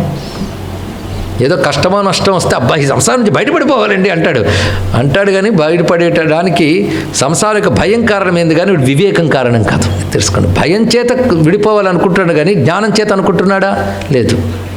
కానీ ఇలాంటి వాళ్ళు హఠాత్ వైరాగ్య వచనాలు ఎప్పుడు నమ్మకండి ఇక్కడ. వివేకంతో అనేవాడు కావాలి. అందుకే మన వైరాగ్యానికి ముందు వివేకం అని మాట పెట్టారు. వివేకం, వైరాగ్యం రెండూ కలిపితే జ్ఞాన వైరాగ్య సిద్ధార్థం ఉన్నాయి ఇక్కడ. ఒట్టి వైరాగ్యం పతనహేతువు, జ్ఞాన వైరాగ్యం కావాలి, వివేక వైరాగ్యం కావాలి. వివేకం అంటే నిత్యమేదో అనిత్యమేదో తెలుసుకుని అనిత్యములు యందు ప్రీతి లేకుండా నిత్యమైన వాటి యందు ప్రీతి కలిగి ఉండాలి. నిత్యమైనది పరమాత్మ యందు. ఇదే ఆ భావమే వైరాగ్యం అని గట్టిగా చెప్తున్నాడు. అది సాధకుడికి అవసరం. బద్ధుడు అంటే బంధింపబడినవాడు, ముక్తుడు వీళ్ళిద్దరి గురించి చెప్తున్నాను నేను. ఎందుకంటే ఈ జగత్తంతా మాయామయమే. మాయ, ఇక్కడ మాయ అనే సబ్జెక్ట్ వచ్చిందండి. ఇది అర్థమవడం మహా కష్టం. అర్థమైనట్టు అనిపిస్తుంది, ఏం మాయో అంటాం మనం ఇక్కడ. అదే అర్థమైనట్టు అనిపిస్తూ అర్థం కాకపోతే మాయ అంటాం లోకంలో. అది మాయ ఎలా నిర్వచిస్తావు అంటే, ఇది అని నిర్వచించలేనిదే మాయయ్యా అన్నాడు ఆయన. అనిర్వచనీయ అన్నారు. మాయ అంటే అనిర్వచనీయ, ఇదే అని చెప్పలేం. ఉందా అంటే ఉందని చెప్పలేం, లేదా అంటే లేదని చెప్పలేం. దాని పేరు మాయ. మాయ పరమాత్మలా ఎప్పుడు ఉంటుందా? ఉండదు. అసలు ఉండకుండా ఉంటుందా? మాయ లేకపోతే ప్రపంచం లేదు. కనుక జ్ఞానంతో అంతమవుతుంది కనుక మాయ ఎప్పుడుకో పోతుంది. మాయ అనాది, ఎప్పుడు వచ్చిందో తెలియదు. కానీ జ్ఞానం కలిగిన వాడికి పోతుంది కనుక పోతుంది, జ్ఞానం కలిగితే పోతుంది. ఇది తెలుసుకోవాల్సింది. ఈ మాయ భగవంతుని శక్తి ఇక్కడ స్పష్టంగా తెలుసుకోవాలంటే, మాయ అంటే పెద్ద కన్ఫ్యూజన్ ఏమీ అక్కర్లేదు. ఈశ్వరుడి శక్తి పేరు మాయ. ఆ శక్తి జగద్రచన చేస్తుంది. ఈ జగత్తు మాయతో భగవాను నిర్వచిస్తున్నాడు. మాయ ఏమిటి? త్రిగుణాత్మిక, సత్వ రజస్తమో గుణాత్మికమైన మాయ. ఈ జగత్తంతా 3 గుణాలతోనూ ఉంది. ఈ 3 గుణాలు ఎవడు అధీనంలో ఉన్నాయో వాడు ఈశ్వరుడు. ఆ 3 గుణాల అధీనంలో ఎవడున్నాడో వాడు జీవుడు. నేను తెలుగులోనే చెప్పాను, కొంచెం మీరు ఏకాగ్రత పెట్టండి. ఈ 3 గుణాలు ఎవడు కంట్రోల్లో ఉన్నాయో వాడు ఈశ్వరుడు. ఎవడు 3 గుణాలకి కంట్రోల్లో ఉన్నాడో వాడు జీవుడు. కనుక జీవుడు కానివాడు ఎవడు? అందరూ 3 గుణాల్లో కంట్రోల్లోనే ఉన్నారు. వీటిని ఆయన కంట్రోల్లో పెట్టుకున్నాడు. ఇక్కడ ఊరికనే తగిలించట్లేదు. వీడి కర్మల కొద్దీ ఆ గుణాల్లో బంధింపబడ్డాడు. ఆ సత్వరజస్తమో గుణాలే సుఖాలు, దుఃఖాలు, భయాలు, భ్రాంతులు కలిగిస్తుంటాయి. జీవుడు వీడి చేత బంధింపబడ్డాడు. కానీ సుఖము, దుఃఖము, భయము, భ్రాంతి వేటివి? గుణాలవి. దానితో బంధింపబడి జీవుడివి కావు. కానీ వాటితోనే బంధింపబడ్డాను అనుకుంటూ ఆ సుఖము దుఃఖము నావి నావి అనుకుంటున్నవాడు జీవుడు, కనుక బద్ధుడు. వీటికి అంటకుండా ఉన్నవాడు ముక్తుడు. అది బద్ధముక్తికి ఒక నిర్వచనం. శోకమోహౌ సుఖం దుఃఖం దేహాపత్తిశ్చ మాయయా స్వప్నో యథాత్మన క్షాతి సంస్కృతిర్నతు వాస్తవి. సంస్కృతి అంటే సంసారము అని అర్థం. ఈ సంసారము నతు వాస్తవి, వాస్తవంగా లేదు, ఉన్నట్లు కనబడుతుంది. ఏమంటే అసలు లేనిది ఉన్నట్లు ఎక్కడైనా కనబడుతోందంటే మరి స్వప్నం గురించి ఏమంటావు అన్నాడు. అక్కడ అదొక్కటి ఆలోచించమన్నాడు. ఇక్కడ స్వప్నం కంటున్నావు, ఉందా లేదా? గట్టిగా చెప్పండి. ఉంది. ఉందా? అదే మాయ అంటే అన్నాడు. ఇక్కడ ఎలాగైతే లేనిది ఉన్నట్లు కనిపిస్తున్నా విచారిస్తే లేనిదని తెలుస్తుందో జగత్తు కూడా అంతేనాయనా అన్నాడు. దీన్ని బ్రహ్మసత్యం జగన్మిథ్య అని విచారణలోకి తీసుకెళ్తున్నాడు ఇక్కడ. అందుకే తెలిసితే మోక్షము, తెలియకుంటే బంధము, కలవంటిది బ్రతుకు ఘనునికిని అని అన్నమ యొక్క మాటలో చెప్పాడు. అంతకంటే పూర్వం జగద్గురువులు చెప్పారు. విశ్వం దర్పణ దృశ్యమాన్నగరీ తుల్యం నిజాంతర్గతం పశ్యన్నాత్మని మాయయా బహిరివోద్భూతం యథా నిద్రయా సాక్షాత్కురుతే ప్రబోధ సమయే స్వాత్మానమేవాద్వయం తస్మై శ్రీ గురుమూర్తయే నమయిదం శ్రీ దక్షిణామూర్తయే అని విచారణ చెప్పాడు. ఇది విచారణ చేస్తే తెలుస్తుంది. అది జగత్తు సత్యమని చెప్పడానికి సిద్ధాంతాలు అక్కర్లేదు, ప్రవచనం అక్కర్లేదు, అందరికీ సత్యంగానే కనబడుతుంది. కానీ సత్యంగా కనబడుతున్నా సత్యం కాదని చెప్పడానికి శాస్త్రం అవసరమవుతుంది, గురువు అవసరం అవుతుంది. ఆకాశం నీలంగా ఉంటుంది అని చెప్పడానికి సైన్స్ అక్కర్లేదు, పాఠాలు అక్కర్లేదు, అందరికీ అలాగే కనబడుతుంది. కానీ నీలంగా కనబడుతున్నా నీలం కాదురా అని చెప్పడానికి సైన్స్ అవసరమైంది. అర్థమైంది కదా? నీలంగా ఆకాశం కనబడుతున్నా నీలం కాదని చెప్పడానికి సైన్స్ ఎలా అవసరమైందో, జగత్తు సత్యంగా కనబడుతున్నా సత్యం కాదని చెప్పడానికి వేదాంతం అందుకు అవసరమైంది అయ్యా అని అడుగుతా. అయితే సైన్స్ తెలిసిన వాడికి ఆకాశం నీలంగానే కనబడుతుంది. వాడి కోసం నీకు తెలిసిపోయింది కనుక సైన్స్, నేను నీలంగా కనబడినట్టుంది ఆకాశం, అలాగే కనబడుతుంది. అయితే వాడు బుద్ధి ఉంది అంతే ఇక్కడ. అలాగే జ్ఞానం కలిగిన వాడికి కూడా జగత్తు కనబడుతుంది. కానీ జగత్తు అసత్యమని ఎరుక కలిగి ఉంటుంది. దేనిని ఆధారం చేసుకుని జగత్తు కనబడుతుందో అది సత్యం అనుకుంటాడు. ఆ సత్య వస్తువుకి మార్పుల్లో, పుట్టుక చావుల్లో అది పరమాత్మ. కానీ పరమాత్మను ఆధారం చేసుకుని జగత్తు కనబడుతుంది. జగత్తుకి పెరుగుట, పుట్టుట, పోవుట ఉంది, పరమాత్మకి అది లేదు. కనుక అధిష్టానం పరమాత్మ, ఆరోపం జగత్. అధిష్టాన జ్ఞానం తెలియక ఆరోపరూపమైన అజ్ఞానం పోతుంది. ఇది తెలుసుకోవాలి. అయితే వినేటప్పుడు చాలా బాగుంటాయి, లాజికల్గాను ఫిలసాఫికల్గాను అద్భుతం కూడా అనిపిస్తాయి. అనిపించడం మంచిదే. కానీ తెలుసుకున్నవాడు ఎవడో వాడు ముక్తుడు, తెలియనివాడు బద్ధుడు. పైగా ఎన్ని శాస్త్రాలు చదివినప్పటికీ కూడా అవిద్య వదలదు. మళ్ళీ అవిద్య అనే శబ్దం వచ్చింది ఇక్కడ. ఇందాక మాయ అన్నారు, మళ్ళీ కొత్త పదం తెచ్చారంటే అదే క్లారిటీ రాలేదు ఇంకా. అంటే మాయకి 2 రూపాలు ఉంటాయని ఆయన అన్నాడు. ఎందుకంటే మాయ అంటే భగవంతుని శక్తి కదా, భగవంతుని శక్తి అంటే గొప్పదే కదండి. ఇక్కడ ఎంతైనా భగవంతుని శక్తి అంటే గొప్పది. పైగా మాయ ఎవరిదో కదా, నాదే అని ఆయనే చెప్పాడు. దైవీ ఏష గుణమయి మమ మాయా దురత్యయ. ఆ మాట గొప్ప అభయం ఇచ్చేసాడు, నాదే అని చెప్పాడు. కనుక ఆయన పట్టుకోవచ్చు. మాయని పో పో పో అనే కంటే మాయ ఎవడి చేతులు ఉందో వాడి పాదాలు పట్టుకుని పోగొట్టవయ్యా అని అడిగితే అయిపోయింది కదా. ఎవరింటికి వెళ్ళినప్పుడు కుక్క మీదకి వస్తూ ఉంటుంది మన మీదకి. కుక్క పక్కకు తప్పుకో అంటే వెళ్ళదు. అది కుక్క యజమాని పిలిచి, బాబు మీ టామీ గారి సంగతి చూడండి అంటే ఆయన వస్తే పక్క వెళ్ళిపోతుంది. తెలిసి కనుక ఈశ్వరుని పట్టుకోండి, మాయ అదే పక్కకు పోతుంది ఇక్కడ. అందుకే ఆయన పట్టుకో అంటే అధిష్టానం మామేవ ఏ ప్రపంచంతే, నన్ను మాత్రమే ఎవడు పట్టుకుంటాడో. అంటే విష్ణువు నువ్వు శరణు అనడం కాదు, నన్ను మాత్రమే పట్టుకుని అంటే ఎవరు పరబ్రహ్మను మాత్రమే చింతన చేస్తారో వారు ఆరోపమైన ప్రపంచ చింత పోతుంది. అది చెప్పడం దాని యొక్క ఉద్దేశం. మామేవయే ప్రపంచంతే, పట్టుకొనుట అంటే చింతనతో అధిష్టాన రూపమైన పరమాత్మను పట్టుకోవాలి. ఎవడు ఉండడం వల్ల ఇది సత్యంగా కనబడుతుందో, నిజానికి సత్యము కాదు, జాగ్రత్త తెలుగు నేను చెప్తున్నాను కదా, నిజానికి సత్యము కానప్పటికీ ఎవడు ఉండడం వల్ల సత్యంగా కనబడుతుందో వాడు సత్యం. ఒక్క వాక్యం పట్టుకుంటే పరమాత్మ ఒక చైతన్యం అంటూ ఉంటే కదా జగత్ అనేది గోచరిస్తుంది. జగత్తుకి ఇదమిత్యమైన స్వరూపం ఉందా? ఒకప్పుడు సుఖం అంటావు, ఒకడు దుఃఖం అంటావు, ఏమిటి చెప్తావు స్వరూపం? పైగా అది రిలేటివ్, ఒక్కొక్కడు ఒక్కొక్కలా కనబడుతుంది. కానీ ఆత్మ చైతన్యాన్ని ఆధారం చేసుకుని జగత్తు గోచరిస్తుంది కదా.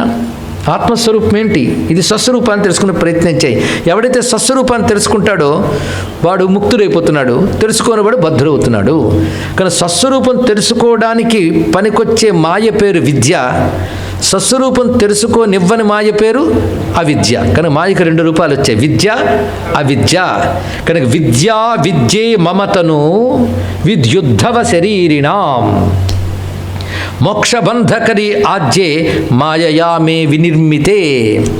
విద్య అవిద్య అని నా శక్తికి 2 రూపాలు ఉంటాయి సుమా. ఇక్కడ కృష్ణుడు పరమాత్మగా చెప్తున్నాడు, నా శక్తి కంటే పరమాత్మ శక్తి మాయ. ఆ మాయ మనకు అవసరమే, ఎందుకంటే అదే విద్యగా అదే అవిద్యగా ఉంది. కానీ అవిద్య బంధాన్ని కలిగిస్తుంది, విద్య మోక్షాన్ని ఇస్తుంది.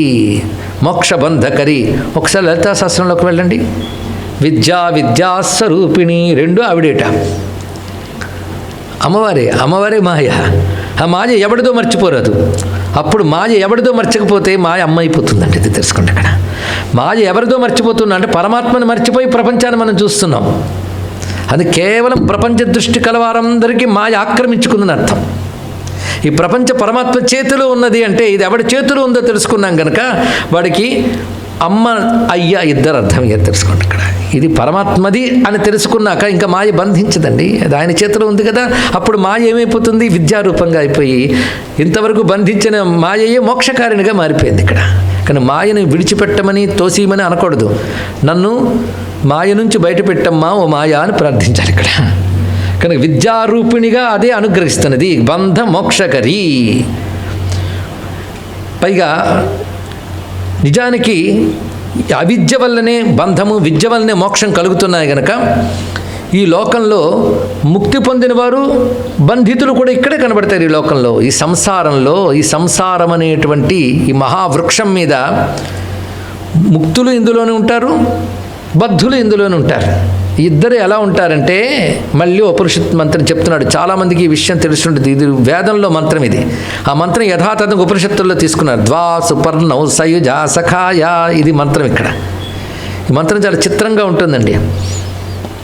ఒక చెట్టు మీద 2 పిట్టలు ఉన్నాయి, 2 పక్షులు. ఒక పక్షి ఆ కొమ్మల మీద పండు తింటోంది, ఇంకో పక్షి తినకుండా కూర్చుంది అని. ఇది పట్టుకుని 2 పక్షులు ఉన్నాయని చెప్పారంటే అర్థం తినే పక్షి ఒకటి, తినని పక్షి ఒకటి. కనుక ప్రతివాడి శరీర వృక్షంలో సుఖము దుఃఖము అనుభవిస్తున్నవాడు ఒకడు ఉన్నాడు, వాడు జీవుడు. సుఖ దుఃఖాల అనుభవం లేకుండా సాక్షి మాత్రమైన చైతన్యం ఒకటి ఉంది, వాడు ఈశ్వరుడు. కనుక అందరున్నారు ఇద్దరు. వాళ్ళెవరు? జీవుడు ఈశ్వరుడు అని చాలామంది అర్థం చెప్పారు ఇక్కడ. అంటే అప్పుడు ద్వైతం వచ్చేసింది. ద్వైతం అంటే అర్థం ఏంటి? జీవుడు వేరు, ఈశ్వరుడు వేరు. మొదట అలాగే కనిపిస్తుంది, కానీ అద్వైత సిద్ధాంతం ప్రకారం ఇద్దరు లేరు, ఒకడే ఉన్నాడు. మరేమిటి ఇందులో చెప్తున్న అర్థం ఏమిటి అంటే జీవుడు ఈశ్వరుడు ఇద్దరు కూర్చోలేదండి. అసలు జీవుడు ఈశ్వరుడు ఇద్దరు వేరే అయితే ఈశ్వరుడు సర్వవ్యాపకత్వం ఏమైనట్లు? అది ఆలోచించి, సర్వవ్యాపకుడుగా ఉన్నాడంటే ఆయన మాత్రమే ఉండాలి. ఆయన మాత్రమే ఉండండి. మరి జీవభేదం ఎక్కడి నుంచి వచ్చింది? జీవభేదం లేదా? కనిపిస్తుంది, వ్యవహారంలో కనబడుతుంది. కానీ ఈ మంత్రం చాలా తిరకాసు మంత్రం. అందుకే ద్వైతులు దీనికి ద్వైతపరంగా అర్థం చెప్పారు. అద్వైతం అసలు అర్థం తీసి చెప్పింది. దాని కృష్ణ పరమాత్మ ఇక్కడ చక్కగా చెప్పేశాడండి. ఇక్కడ దానికి కన్ఫ్యూజన్ లేకుండా ఒకే చెట్టు మీద 2 పక్షులు అంటే ఒకే ప్రపంచంలో బద్ధులు ముక్తులు ఇద్దరు తిరుగుతూ ఉంటారు. ఇక్కడ మనం ఏ నేల మీద నిలబడ్డామో ఆ నేల మీదే రమణ మహర్షి కనబడ్డారు. మనం ఏ నేల మీద నిలబడ్డామో ఆ నేల మీదే చంద్రశేఖరేంద్ర శాస్త్రి వారు కనబడ్డారు. సో వీఆర్ ఈక్వల్ అంటామండి. మేము నువ్వు ఒకటే, ఇద్దరం ఒకేలా ఉన్నాం కదా అంటే వాడు వీడు ఒకటే, ఇద్దరు శరీరంతో ఉన్నారు. చూడండి, ఇద్దరికీ శరీరం ఉంది. భేదం ఎక్కడొచ్చిందంటే శరీరం ధర్మం ఏంటి, నా ధర్మం ఏమిటో వాడికి తెలుసు. నేను ఆత్మని, నేను సచ్చిదానంద స్వరూపాన్ని, నాకు పుట్టుక చావు లేదు, పెరుగుట తరుగుట లేదు. నా శరీరానికి పెరుగుట తరుగుట ఉంది, పుట్టుక చావు ఉంది, అది నేను కాదు. ఈ కీలకమైన వాక్యం అర్థం చేసుకోవాలండి. అది 3వ రోజు చెప్పిన మొదటి రోజు చెప్పలేదు. ఇది స్పష్టంగా తెలుస్తుంది కదా. 6 లక్షణాలు బాధిస్తుంటాయట. సుఖదుఖాలు, ఆకలి దప్పికలు, జరామరణాలు. ఎన్నివి? 6. ట్విన్స్, 3 ట్విన్స్ ఇవి 6. దేని లక్షణం ఏదో తీసుకో. నువ్వేమనుకుంటున్నావు? నాకు ముసలితనం వచ్చింది, నేను చచ్చిపోతున్నా అనుకుంటున్నావు. సో నీది కాదు, అది శరీరంది. సుఖదుఖాలు మనస్సువి, ఆకలి దప్పికలు ప్రాణాలవి. నీ ధర్మం సత్యం, జ్ఞానం, అనంతం. అది నీ ధర్మం. ఇప్పుడు నీ ధర్మం ఏదో 4 టేబుల్స్ రాసుకోండి, తెలిసిపోయింది ఇక్కడ. కానీ ఆకలి దప్పికల ప్రాణ ధర్మాలు, సుఖదుఖాల మనోధర్మాలు, చావు పుట్టుకలు, రోగాలు, పెరుగుదల తరుగుదల శరీర ధర్మాలు. నాకు అవేవీ లేవు. మరి నేను ఎక్కడున్నాను? ఇవి ఉన్న వాటిలోనే ఉన్నాను కదా. ఇవి ఉన్న వాటిలో నేను ఉన్నప్పటికీ కూడాను ఇవి నాకు లేవని ఎరుక కలిగి ఉంటాడు ముక్తుడు. ఇవన్నీ నావే అని బాధపడుతుంటాడు బద్ధుడు. ఇది బద్ధుడికి ముక్తుడికి తేడానైనా అని చెప్పాడు ఇక్కడ. 2 మాటలు తెలియదు, బద్ధుడికి ముక్తుడికి తేడా. ఇప్పుడు మనం ముక్త స్థితిలో ఉన్నామా బద్ధ స్థితిలో ఉన్నామా తేల్చుకోమని చెప్పట్లేదు, కానీ బద్ధుడిని ముక్తుడిని అర్థం చేసుకోవడానికి ఇది పనికొస్తుంది ఇక్కడ. క్లారిటీ. కనుక ఎక్కడ ఈ మాట చెప్పాడు? 2 పక్షుల కథ ఇక్కడ చెప్పాడు కృష్ణ పరమాత్మ. కానీ కృష్ణ హృదయం అంటే ఇప్పుడు అర్థమైపోయింది కదా.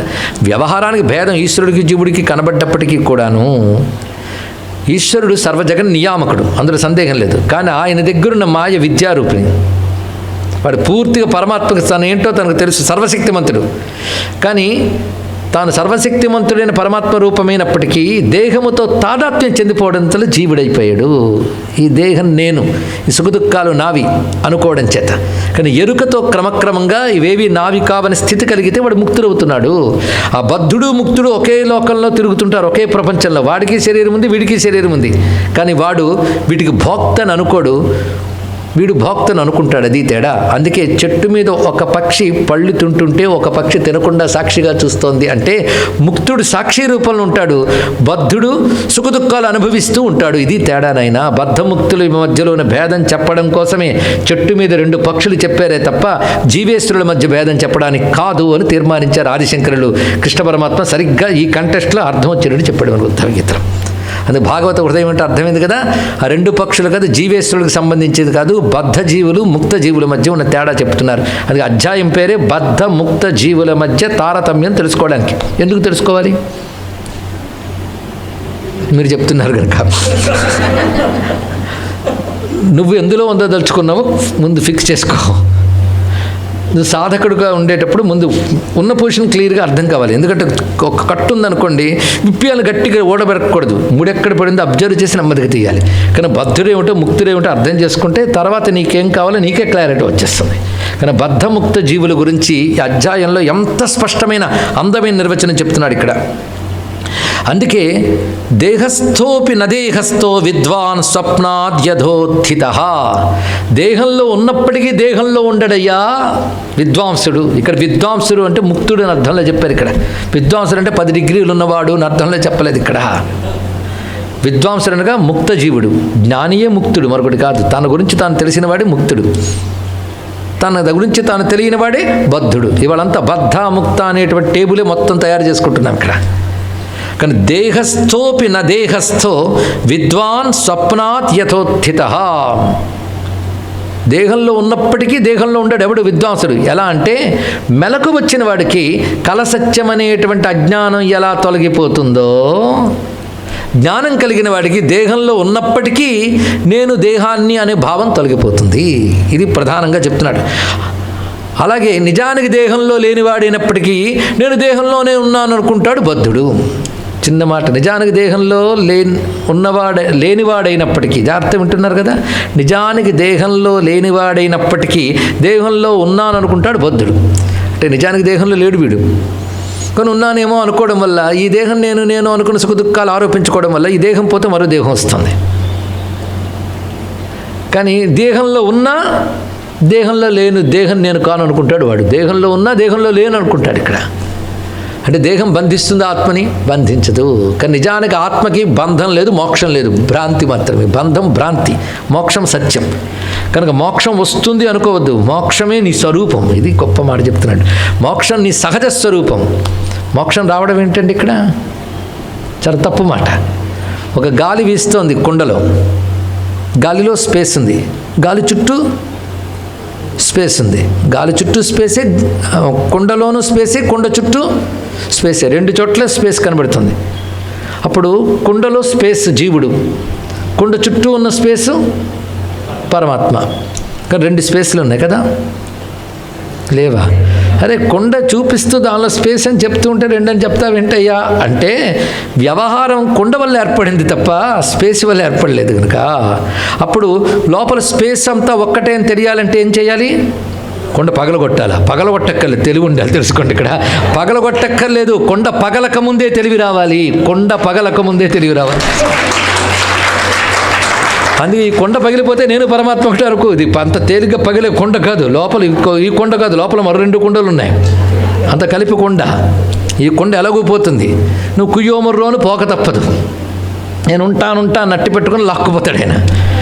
ఆ లోపల 2 కుండలు ఎంత తేలిగ్గా పగలవండి. అదే అన్ని జన్మలు, శరీరాలు, లోకాలు తిరుగుతూ ఉంటుంది. ఆ 2 శరీరాల పేరు సూక్ష్మకారణ శరీరాలు. అవి అసలు కుండలు లోపలివి. ఇదేముంది డూమ్ అండి బాబు, అసలుదంతా అక్కడుంది. నీ సుఖదుఖాలు భావాలన్నీ అనుభవిస్తున్నవంతా అక్కడే.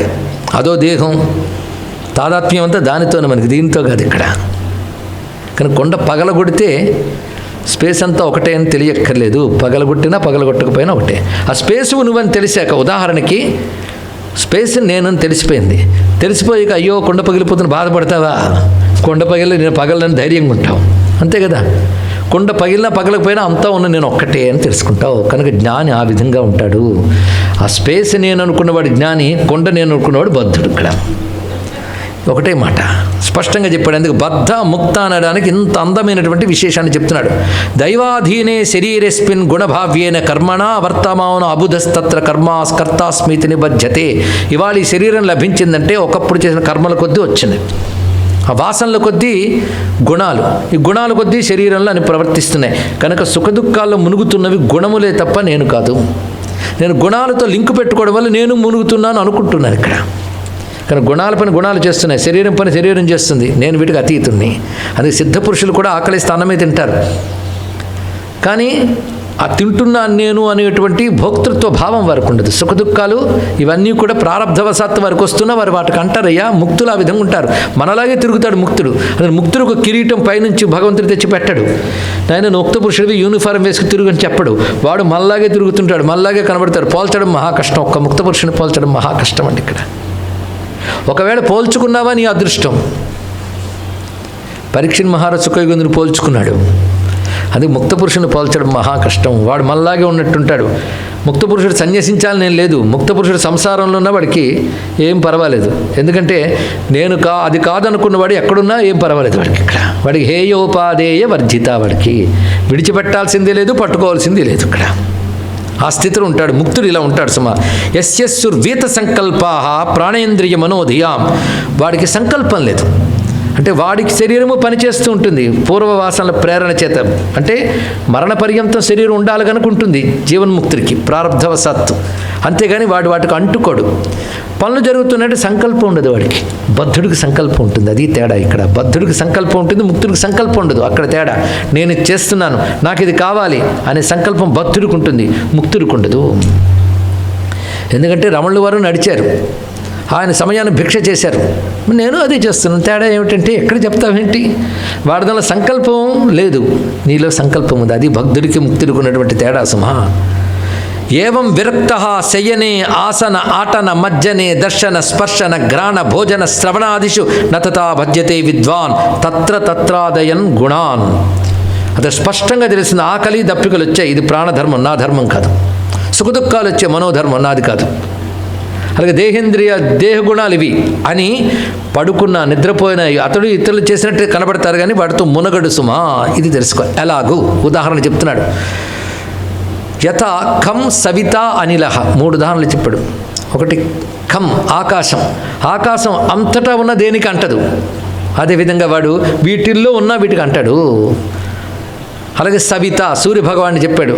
సూర్యుడు మురికి నీరు మీద ప్రతిఫలిస్తాడు, శుద్ధ జలం మీద ప్రతిఫలిస్తాడు. సూర్యభగవానుడు ప్రతిఫలిస్తే అయ్యయ్యో మురికంటింది అనుకుంటాడా? అయ్యో శుద్ధమైన జలం అంటే భలే ఉంది అనుకుంటాడు. రెండూ అనుకోడు, సమానంగా ప్రవర్తిస్తాడు. అలా ఆత్మ నేను ఈ దేహాల్లో ప్రాణాల్లో తిరుగుతున్నప్పటికీ కూడా వీటికి అంటకుండానే ఉన్నాను, సూర్యుని వలె అనుకుంటాడు ఇక్కడ అన్నాడు. ఇక్కడ తర్వాత అనిలహ, మూడవది వాయువు. వాయువు కూడా అంతే, అది అనేక వస్తువుల మీద వీచుతూ పెడుతూ ఉంటుంది, కానీ ఇది నేనని దానితో సంగము కాదు. అలాగే ఆత్మ చైతన్యం ఈ శరీరం అంతా వ్యాపించిన, మనస్సంతా వ్యాపించిన ఆ శరీర మనోధర్మములు ఆత్మకుండవు సుమా. మొత్తానికి అధ్యాయం వల్ల విచారంలో మనకి ఆత్మతత్వం అంటే ఏంటో స్పష్టం చేస్తున్నాండి. దేహం అంటే ఏమిటి, ఆత్మ అంటే ఏమిటి, మనస్సు అంటే ఏమిటి, బుద్ధి అంటే ఏంటి, ఇంద్రియాలంటే ఏంటని మనం వివేకంతో వేరు చేసి చూసుకోగలగాలి. ఇక్కడ అది స్పష్టంగా చెప్తున్నాడు. ఈ దేహ మనో బుద్ధి ఇంద్రియ ప్రాణ సంఘాతం అంతా కలుపుకొని నువ్వు శరీరం అంటున్నావు. దీనితో నేననే అభిమానం ఏర్పరచుకోవడం వల్ల జీవుడవుతున్నాడు. తద్ అభిమానం లేనివాడు ముక్తుడైపోతున్నాడు ఇక్కడ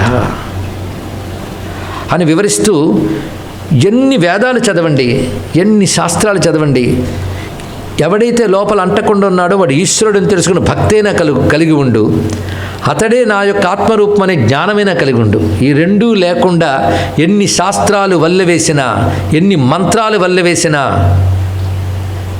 వేదములు ఆ తుద నుంచి ఈ తుద వరకు చెప్పినప్పటికీ కూడా వాడు వ్యర్థుడు సుమా అన్నాడు. నేను కాదు, కృష్ణుడు.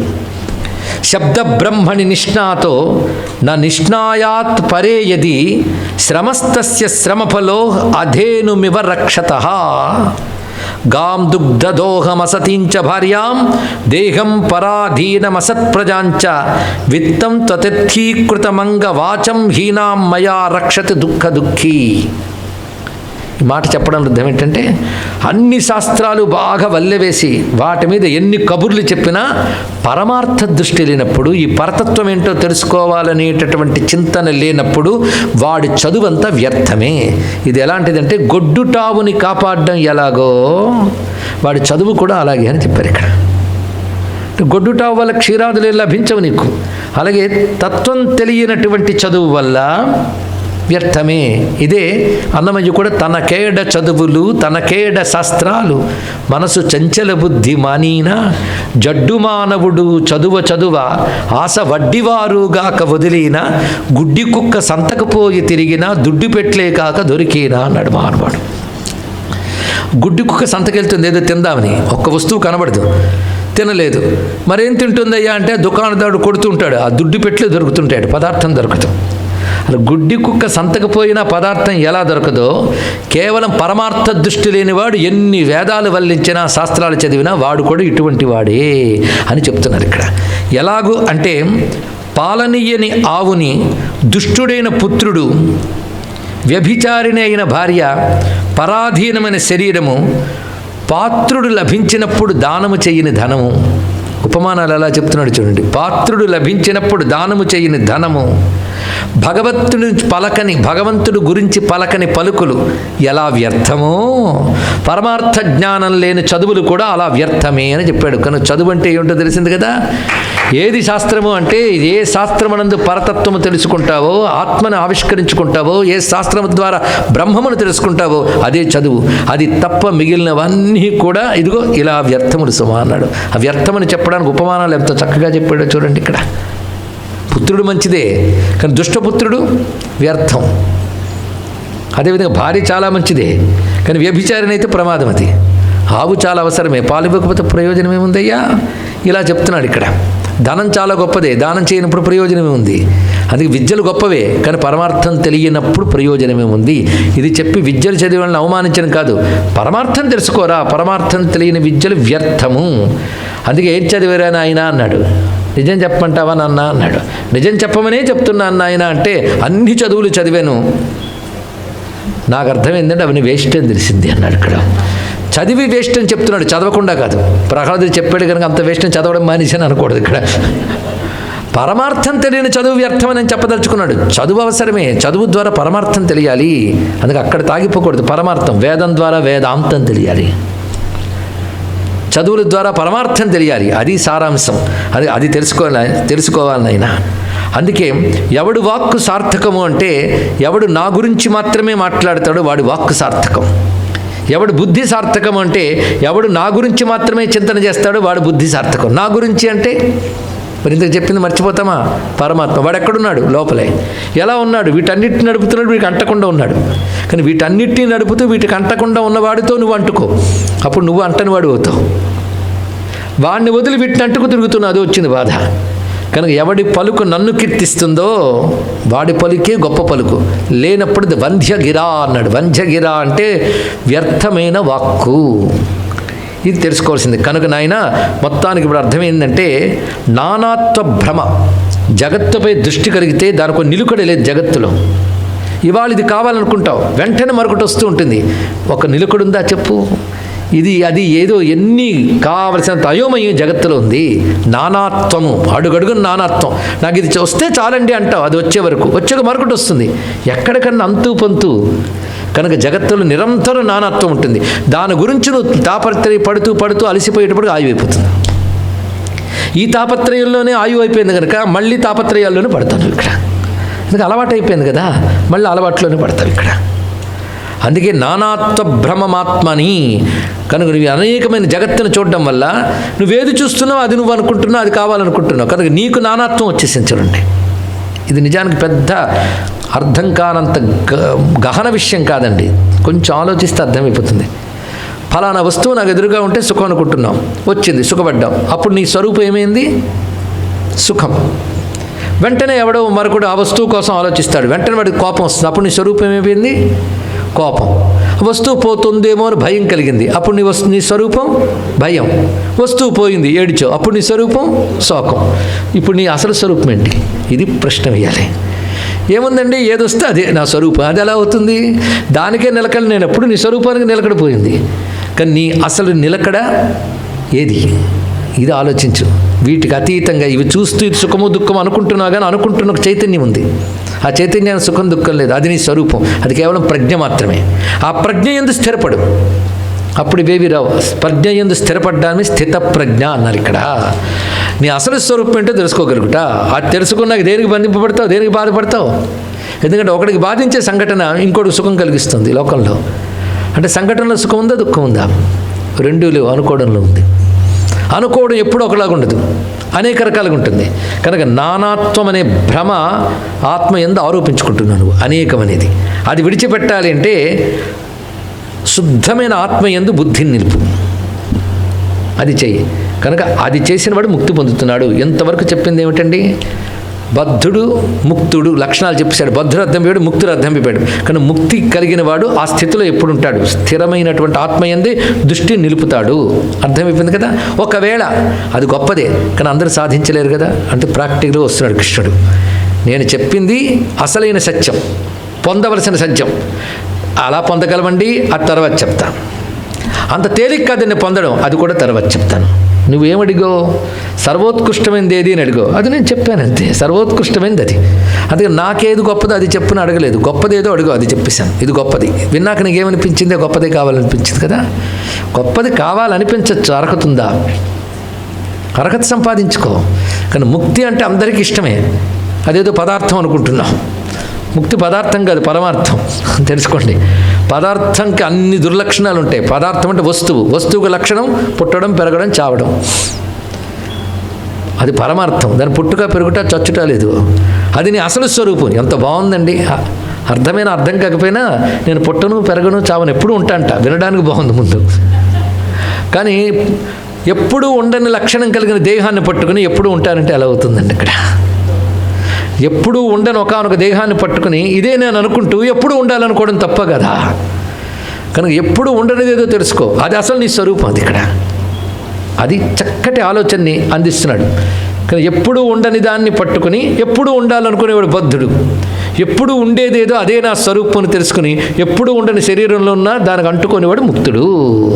ఆ ముక్త స్థితి ఏది ఉందో ఆ స్థితికి వెళ్ళినవాడు సర్వవ్యాపకమై సత్యమై శుద్ధమై చిత్స్వరూపమైన ఆత్మయందే మనస్సును స్థిరపరిచి ఉంచుతాడు.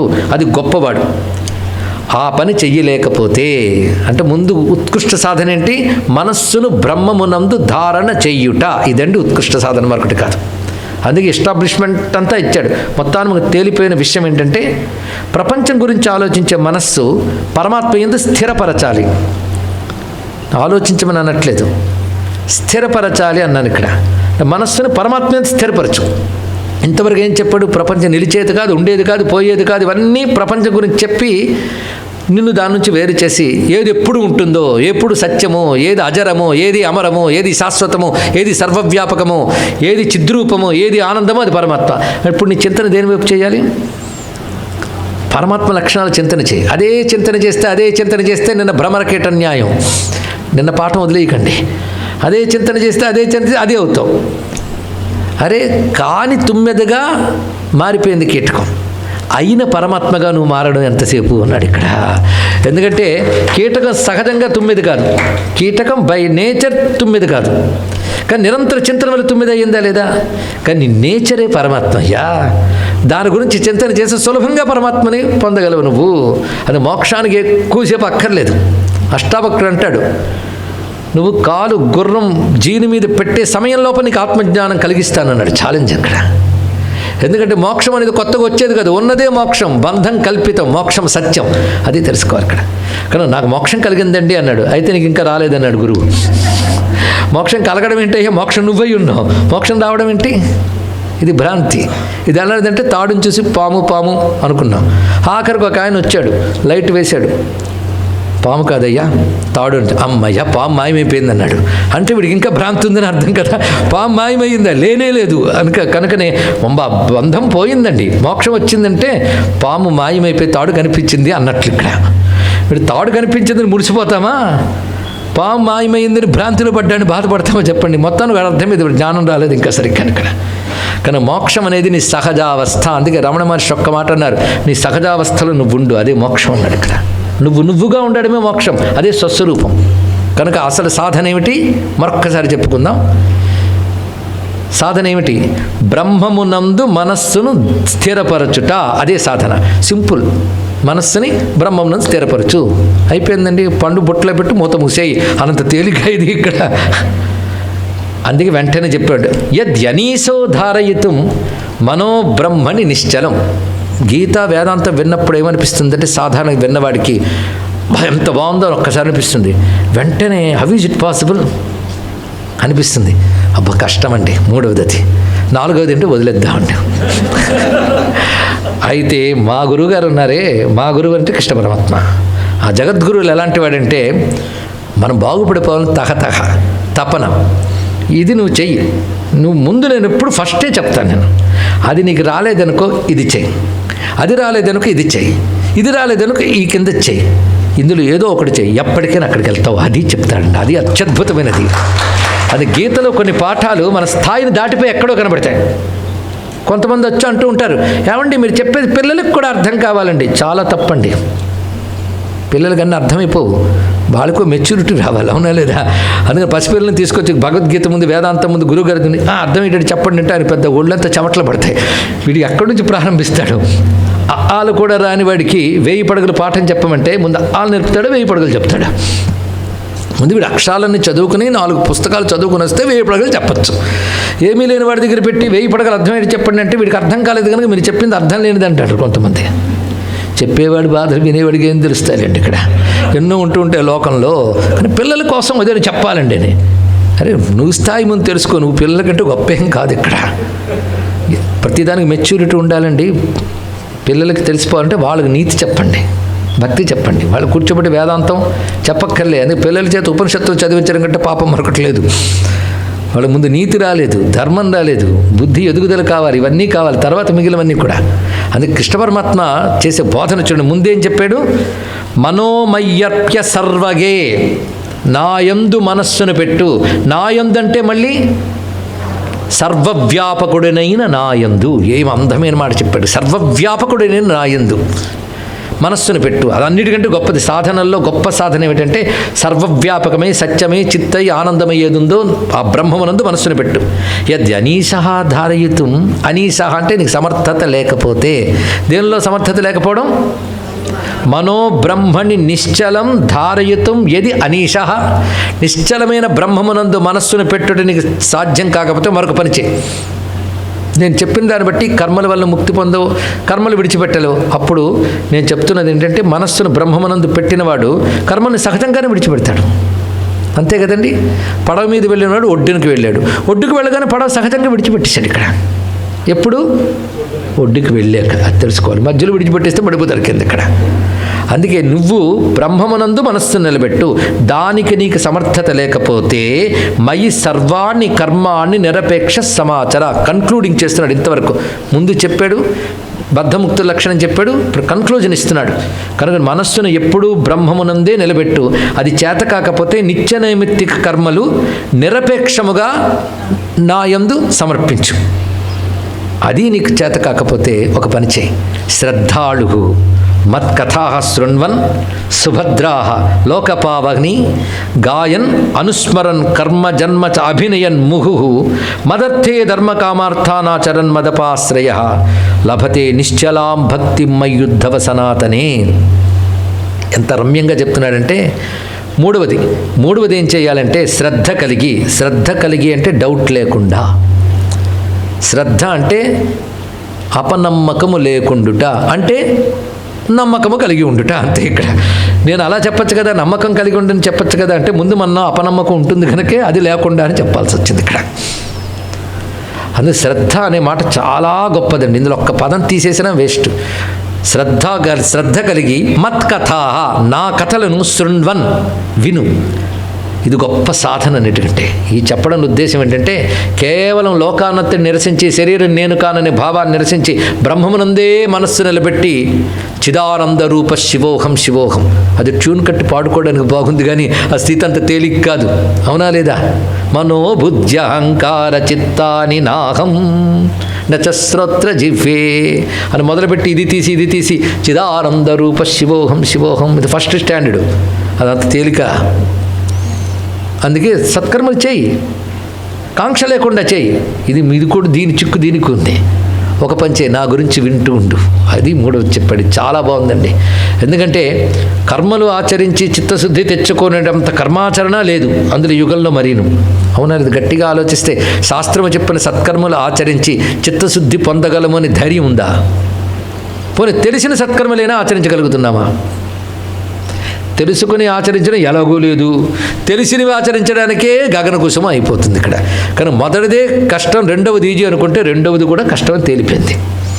ఇప్పుడు ఒక పని చెయ్యను ఆయన అన్నాడు. ఎంత గొప్ప మాట చెప్పాడు. మత్ కథా శృణ్వన్, నా కథలు విను. నా కథలు అంటే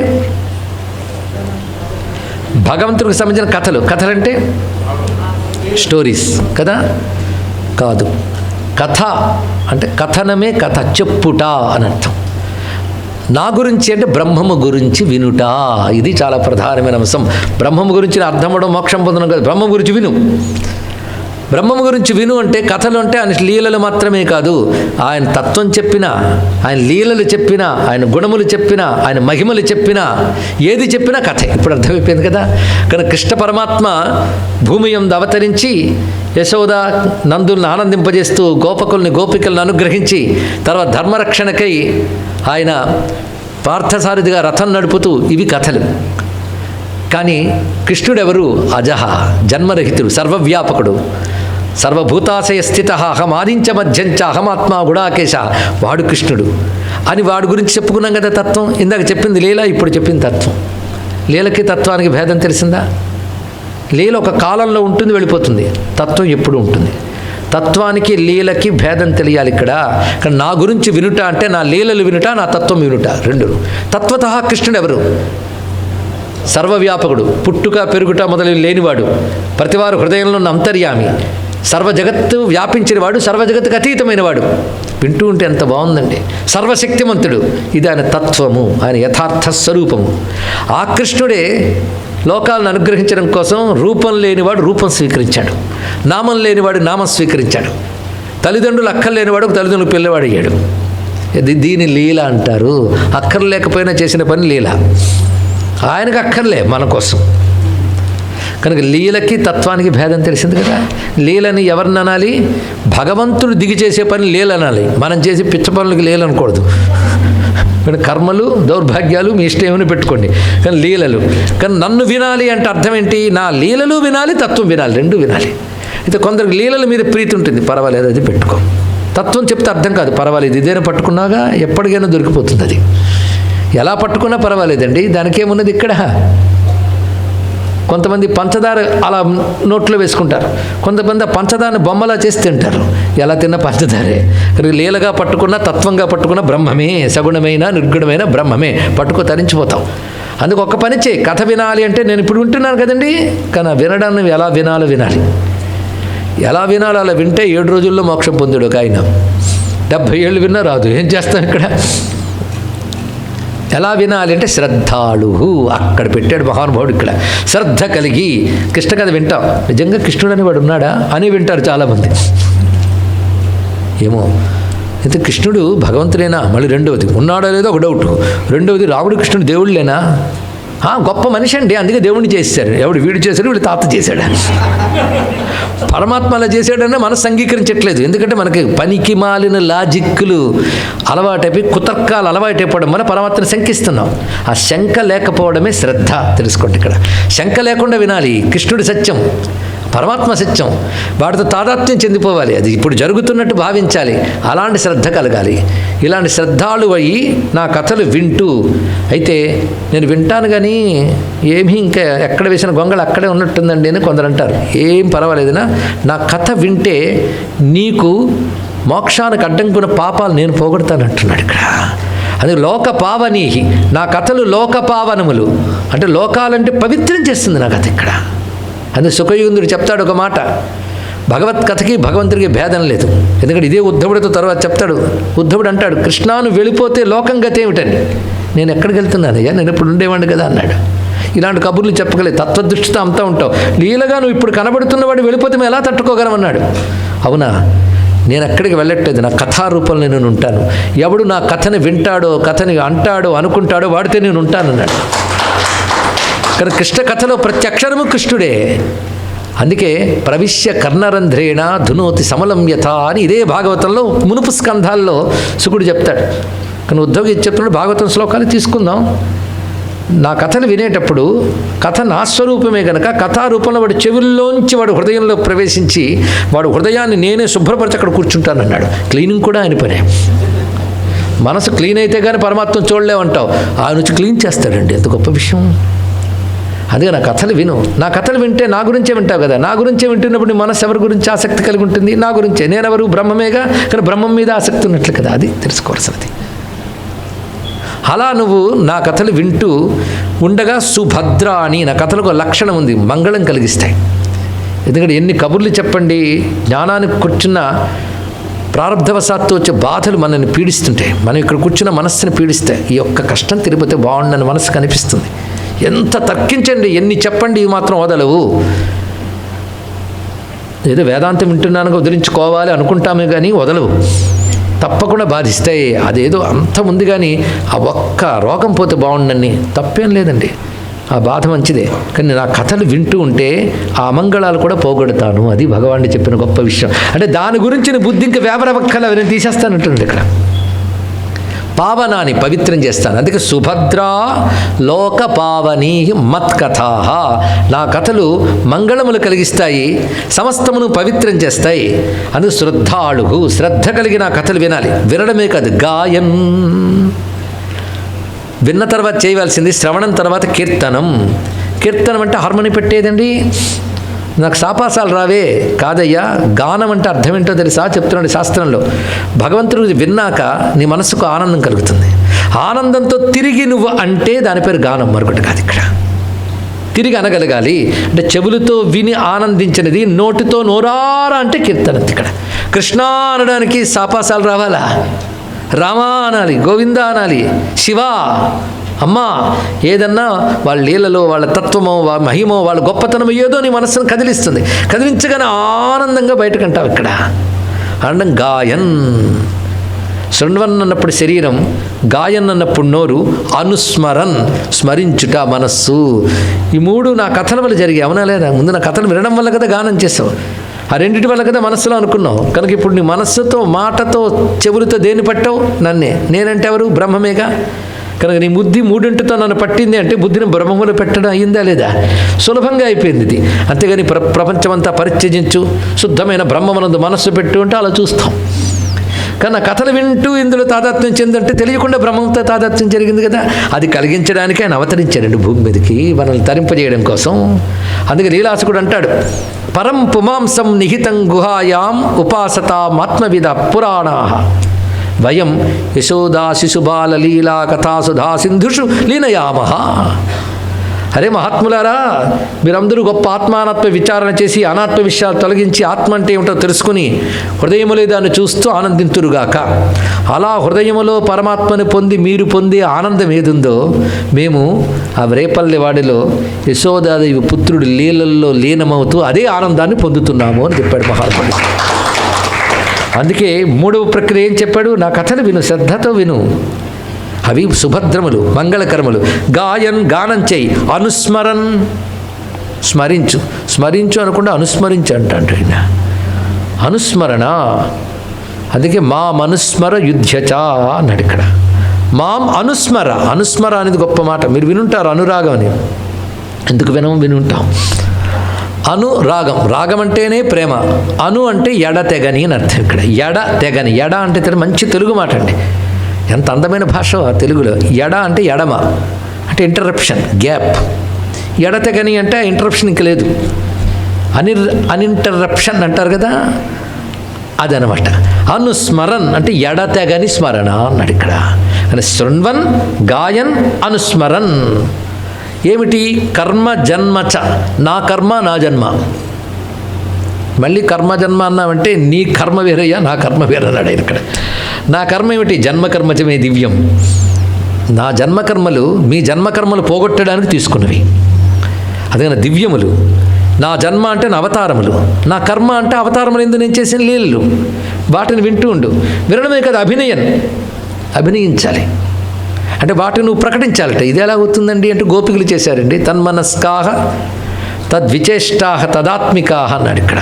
తన్మనస్క తదాలాప తద్విచేష్ట తదాత్మికాహ అని భాగవతంలోనే చెప్తాడు దశమస్కంధంలో. ఆ గోపికలు కృష్ణుని గురించే ఎప్పుడు వింటూ ఉంటారు, ఆయన గురించే అంటూ ఉంటారు, ఆయన గురించి చింతన చేస్తారు. అదే చింతన చేయడం వల్ల వాళ్ళకి తెలియకుండా ఆయనే ఎక్స్ప్రెషన్ శరీరంలో.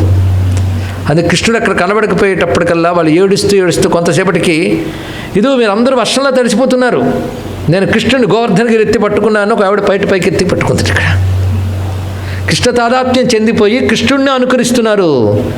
అలాగా శరీరం కూడా కృష్ణమయం అయిపోయింది చూడండి ఇక్కడ. మాట కృష్ణమయం, మనసు కృష్ణమయం, చేష్ట కృష్ణమయం, మొత్తం వాళ్ళు కృష్ణమయమయ్యాక వాడు జీవుడు ఏమయ్యాడు? కృష్ణుడు అయ్యాడు. తెలుసుకోండి ఇక్కడ.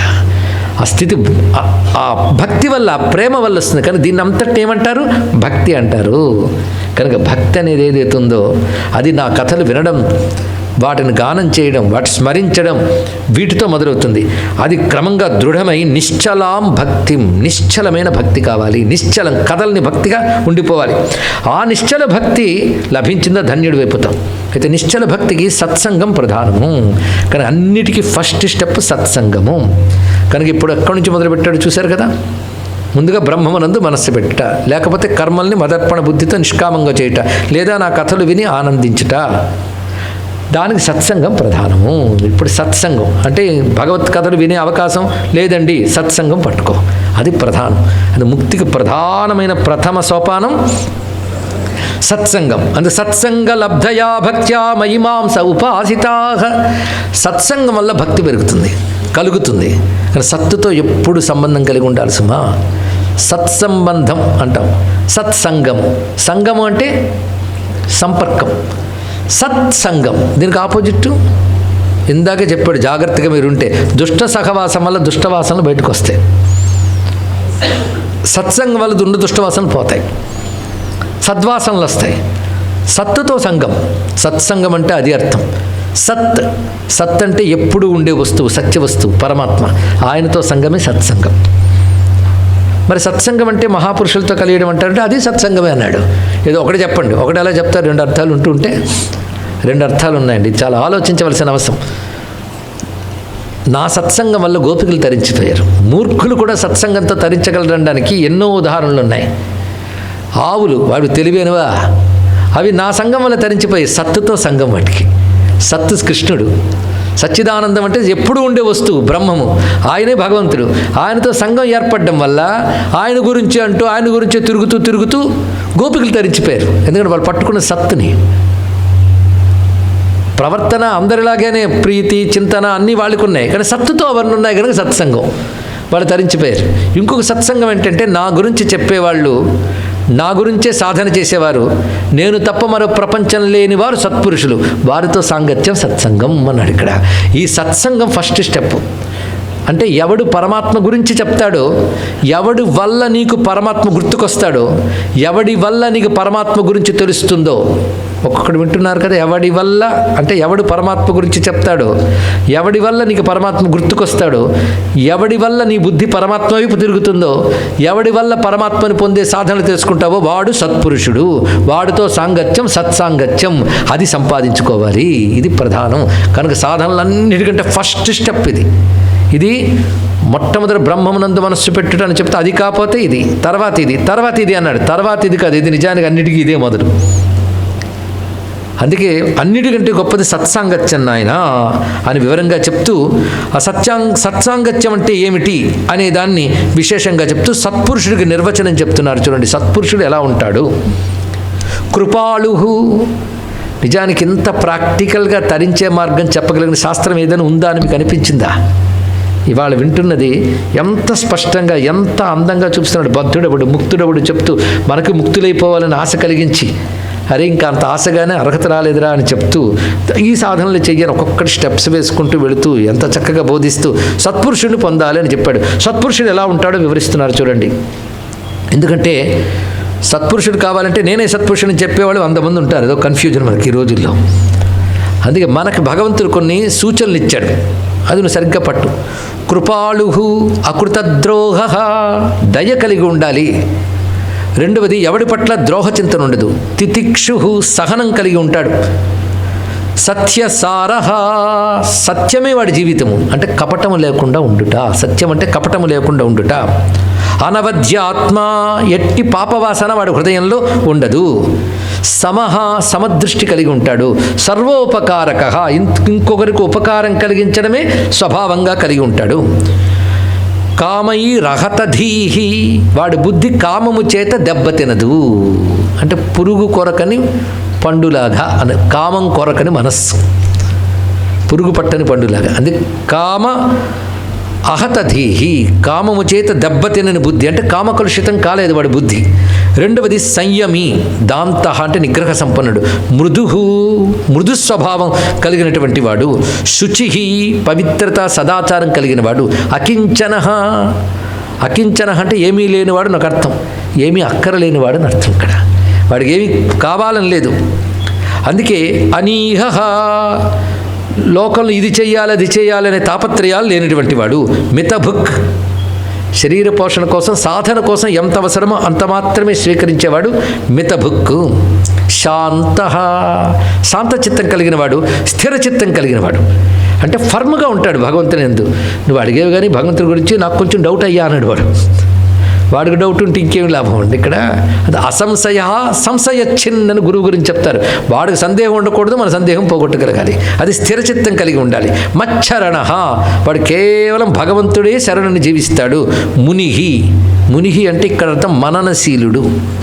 నిత్యం పరతత్వాన్ని మననం చేసేవాడిని ముని అంటారు. నిర్వికార స్థితిలో ఉండేవాడిని మౌని అంటారు. రెంటికి ఇది స్థితి. అప్రమత్త, ఎప్పుడు పొరపాటు పడుట అనేది ఉండదు. గభీరాత్మ, గంభీరంగా ఉంటాడు. అది ఆయన ఎవరో బయటకు తెలియదు మనకి. ఆ లోపల ఆయన ఎంతుంది, నేను అంత సత్పురుషుని తెలుసా అని చెప్తాడా? నువ్వు నీ వివేకంతో పోల్చుకోగలగాలి. ఆయన గుణములన్నీ గంభీరంగానే ఉంటాయి. అది గభీరాత్మ, ధృతిమాన్, ధైర్యంగా ఉంటాడు. అంతేకాదు జిత షడ్గుణ, 6 గుణాలని జయించినవాడు. 6 గుణాలంటే ఇందాక చెప్పిన ఆకలి దప్పికలు, చావు పుట్టుకలు, సుఖదుఖాలు 6 నాకు లేవు అనేటువంటి స్థితి కలిగినటువంటి వాడు జిత షడ్గుణ. అమాని, ఇందాక చెప్పుకున్నాం. మానద, తనను అవతల వాళ్ళు గౌరవించాలని తకతకలాడిపోయేవాడు మాని. ఆ తకతక లేనివాడు అమాని. మానద, తనెవరో గౌరవించాలని కాకుండా తానందరినీ గౌరవించేవాడు మానద. అది తెలుసుకోవాల్సింది. ఇంకొకరికి మానం ఇస్తాండి అంటే గౌరవం ఇస్తాడు. కుచేలుడు వచ్చాడు. ఎలా ఉన్నాడు? ఎవడైనా చూస్తే ఆహోహో అనేటట్లేడు, చూస్తే జుగుప్స కలిగేటట్టున్నాడు. చిరిగిపోయిన పాత మాసిన బట్టలు, కృషించిన శరీరం, అలా ఉన్నాడు. అలాంటి ఆయన గాఢాలింగనం చేసుకుని సార్వభౌముడుగా ప్రకాశించే స్వామి తెచ్చిపెట్టి సయ్యపై పెట్టి కాళ్ళు కడిగాడు. అందుకని వాడు అక్కడి నుంచి వచ్చాడుగా, రాని వాడే దండం పెట్టేప్పుడు లేద్దామని కాకుండా తాను వెళ్ళి ఆహ్వానించాడు. కాళ్ళు కడిగాడండి మహానుభావుడు ఇక్కడ. అంటే తాను గొప్పవాణ్ణనే గర్వము లేదు కనుక అమాని, ఇంకోటి గౌరవం ఇచ్చాడు కనుక మానద. తాను చేసి చూపించాడు అమాని మానద. ఇంకొకరి నుంచి గౌరవాన్ని ఎక్స్పెక్ట్ చేయడం కాదు, నువ్వు ఇంకొకరిని గౌరవించడం నేర్చుకోవాలి. అటువంటి లక్షణం ఉన్నటువంటి వాడు సత్పురుషుడు. అమాని మానద. కల్యహ. కల్యహ అనే మాటకు అర్థం ఏంటంటే తాను ఏ విధమైన పనులు చేయాలో అవి చేసేవాడు, నైపుణ్యం కలిగినవాడు. చేయవలసిన పనులు చక్కగా చేస్తాడు, ఇతరులకు చెప్తాడు కూడా వాటిని. వాడు కల్యహ అంటారు వాడిని. మైత్రహ. అందరి పట్ల మిత్రభావం ఉంటుంది, కరుణ దృష్టి ఉంటుంది. కవి అయి ఉంటాడు. కవి అంటే పోయిట్రీ రాస్తాడని కాదు, ఇక్కడ ఎప్పుడు సత్యాన్ని దర్శించేవాడు కవి. పైగా నేను చెప్పిన ధర్మములేమిటో తాను తెలుసుకుని అందులో చెయ్యవలసినవి చేస్తూ విడిచిపెట్టవలసినవి విడిచిపెడుతూ ఉండేవాడు సత్పురుషుడు. ఇది సత్పురుషుడికి డెఫినేషన్ చెప్పేశారండి. ఇలాంటి సత్పురుషుడిని ఆశ్రయిస్తూ ఎవడు నా మూర్తిని ఆరాధిస్తాడో మల్లింగ మద్భక్త జన దర్శన స్పర్శన అర్చనం. మల్లింగ. మల్లింగ అంటే నా మూర్తులను అని అర్థం. ఇప్పుడు మనం గణపతి దగ్గరకు వచ్చాం. నిజంగా గణపతి అక్కడ ప్రత్యక్షమే కూర్చున్నాడా? లేదు. కానీ మీకు అది ఆ విగ్రహాన్ని చూడగానే ఎవరు గుర్తొచ్చారు? గణపతి గుర్తొచ్చాడు. వెంటనే నమస్కారం చేశారు. ఎందుకంటే గణపతి యంత్రం మంత్రం అన్నీ అక్కడ పెట్టారు కనుక దర్శనం చేశారు. దానిని గణపతి లింగం అంటారు. లింగం అంటే గణపతిని గుర్తు చెయ్యునది. అలా వెంకటేశ్వర స్వామి విష్ణువుని గుర్తు చేసే లింగం. ఒక దేవతా మూర్తి, దేవతా విగ్రహము దాని లింగం అవుతుంది. ఆ లింగమునందు మంత్రము యంత్రము వీటితో ఆవాహన చేసి శక్తిని పెడతారు. అది నువ్వు విశ్వాసంతో నమస్కరిస్తావు. కనుక ఈ సత్సాంగత్యం కలిగిన వాడు నా మూర్తులను ఆరాధిస్తూ మల్లింగ మద్భక్త జన. నా మూర్తుల్ని చూసి ఎంత ఆనందిస్తాడో నా భక్తులకు కూడా చూసి అంత ఆనందించాలి. మద్భక్త జన దర్శన స్పర్శన అర్చనం. నా మూర్తులు దర్శించుట, స్పర్శించుట, అర్చించుట, నా భక్తులు కూడా దర్శించుట, స్పర్శించుట, అర్చించుట చేయాలి. పరిచర్య. నా భక్తుల పట్ల పరిచర్య. కీర్తించుట. నా మూర్తిని కీర్తించుట, నా భక్తులు కీర్తించుట. ప్రహ్వ గుణ కర్మ నికీర్తనం. వినయం కలిగి ఉంటూ నా మూర్తుల ముందు కూడా వినయం కలిగి నా భక్తుల దగ్గర కూడా ఆ విధంగా ఉంటూ నా యొక్క దివ్యమైన గుణములను కర్మల్ని, అంటే నేను అవతరించి చేసిన లీలల్లో కనబరిచిన దివ్య గుణములు ఏవైతే ఉన్నాయో వాటిని నా లీలల్ని కీర్తించుతూ ఉండాలి. అప్పుడు మళ్ళీ అది సత్సంగమే. ఎందుకంటే సత్తుతో సంగం కదా. ఇంతవరకు బయట ప్రపంచంలో పనులు చేసుకొచ్చారు, ఇక్కడ రాగానే గణపతిని చూశారు, కాసేపు కూర్చున్నారు, మనసు ఎవరితో సంఘం ఏర్పడింది? సత్తుతోనే కదా. కానీ ఇవి సత్సంగం కిందకే చెప్తున్నాడు ఆయన ఇక్కడ. సత్సంగం అంటే సత్కర్మ చేస్తూ భగవంతుడి గురించి పట్టుకోవడం కూడా సత్సంగమే. కానీ సత్పురుషులతో సాంగత్యము, సద్వస్తువైన పరమాత్మతో సాంగత్యము రెండు సత్సంగములుగా చెప్తున్నాడు ఇక్కడ. మత్కథాశ్రవణే శ్రద్ధ మదనుధ్యానముద్ధవ సర్వలాభోపహరణం దాస్యేనాత్మనివేదనం. తనకంటే ఏ లాభాన్ని కోరుకోడు, తనకు లభించిందంతా నాకు అర్పిస్తాడు. ఇది కూడా ఉత్తమమైన భక్తి అని చెప్పబడుతుంది. అంతేకాదు నా యందు దాస్యభావం కలిగి ఉంటాడు. దాస్యభావం అంటే దాసుడు. దాసుడు అంటే అహంకార రహితుడు అర్థం. మన చిత్తమండి దాసోహం అంటే అర్థం అహంకారం వదులుకున్నామని అర్థం. ఇక్కడ దాసభావం అంటే అహంకారం విడిచిపెట్టుట. రెండవది అనుకూలముగా నడుచుట దాసుడు అంటే. మనం వేగంగా చెప్పినా ఒక్కొక్క మాట ఆగి ఆగి ఆలోచించవలసిన అందమైన విషయం ఇక్కడ. అనుకూలంగా నడుచుకునేవాడు దాసుడు. దాసుడు ఎప్పుడు యజమానికి అనుకూలంగా నడుచుకుంటాడు, కానీ నా ఇష్టానుసారం ఉంటానంటాడా? అలాగే నిజమైన భక్తుడు దాసుడు అంటే భగవంతునికి అనుకూలముగా నడుచుకునేవాడు. భగవంతునికి అనుకూలముగా అంటే ధర్మముగా అని అర్థం ఇక్కడ. ధర్మం ఎందుకు చేస్తున్నావు? అలా చేస్తే మా కృష్ణుడికి ఇష్టం, అదనమాట. అంతేగాని దానివల్ల ఏదో వస్తుందని కాదు, కృష్ణుడికి ఇష్టమని. అంటే ఆయనకు అనుకూలం. నేను ధర్మంగా లేకపోతే ఆయనకి నచ్చదు. ఆయనే చెప్పాడు శాస్త్రంలో, ధర్మంగా ఉండునైనా బాగుపడతావు, అధర్మం అయితే శిక్షిస్తానన్నాడు. కనుక అనుకూలంగా నడుచుకుంటా అంటే ఆయన ఏం చేస్తే ఆయనకి మనం ప్రీతిగా ఉంటామో అలా ఉండుట. అది దాసభావంలో ఉన్న గొప్ప విషయం అండి. దాసభక్తి అంటే అంత గొప్ప భావం చెప్తున్నాడు ఇక్కడ. దాసభక్తిని భజన చేస్తూ కూర్చోవడం కాదు, అహంకారాన్ని విడిచిపెట్టుట, అనుకూలముగా ప్రవర్తించుట, ఇది దాసభక్తి. ఆత్మనివేదనం, తనని తాను ఇచ్చేసుకుంటాడు. తాను అనే ఒక భావం తనకు ఉండదు, తనది అనే భావం ఉండదు, రెండూ పరమాత్మ అయిపోయాయి. ఇక్కడ ఆత్మనివేదన భక్తి అల్టిమేట్. అందుకే చివరికి అక్కడ చెప్పాడు, ముందు మల్లింగా నా మూర్తుల్ని పూజించడంతో స్టార్ట్ చేశాడు. ఎందుకంటే భక్తిలో ప్రాథమిక మెట్టు విగ్రహము అవి చూసి దండం పెట్టడమే మొదట. దాని తర్వాత భక్తజనుల సాంగత్యం, తర్వాత నా గురించి వినడం, వాటికి ఎంత శ్రద్ధ కలిగి ఉండడం, నన్ను కీర్తించుట, ఏ లాభం కలిగినా నాకే అర్పించుట, తర్వాత నాది నేననే భావాన్ని కూడా నాకు నివేదించుట, ఇది ఆత్మనివేదనం, ఇది భక్తి. మజ్జన్మ కర్మ కథనం మమ పర్వానుమోదనం. నా పర్వములు మొదలైన వచ్చినప్పుడు ఏకాదశనో వైకుంఠ ఏకాదశో కృష్ణాష్టమో నా పర్వములను ఉత్సాహంగా చేస్తాడు, ఇవి కూడా నన్ను ఆనందింపజేస్తాయి, వాడు తరించుతాడు. అంతే కదా. ఆ సమయంలో గీత, తాండవ, వాదిత్ర, గోష్ఠి, ఆ సమయంలో గానం చేయడం, నాట్యం చేయడం, కబుర్లాడడం, నా గురించిన గోష్ఠి అంటే చర్చలు ఇత్యాదులు చేయడం, వైదికి తాంత్రికీ దీక్ష, వైద పద్ధతుల్లో మంత్ర పద్ధతుల్లో నన్ను ఆరాధిస్తూ నా వ్రతాలు చేయుట, నా అర్చనా స్థానాలు ఏర్పాటు చేయుట ఇత్యాదుల అన్నీ కూడాను సత్సంగం కిందకు వస్తాయి సుమా అన్నాడు ఇక్కడ. అంటే సత్తుతో నీకు సంపర్కం ఏర్పరుస్తాయి.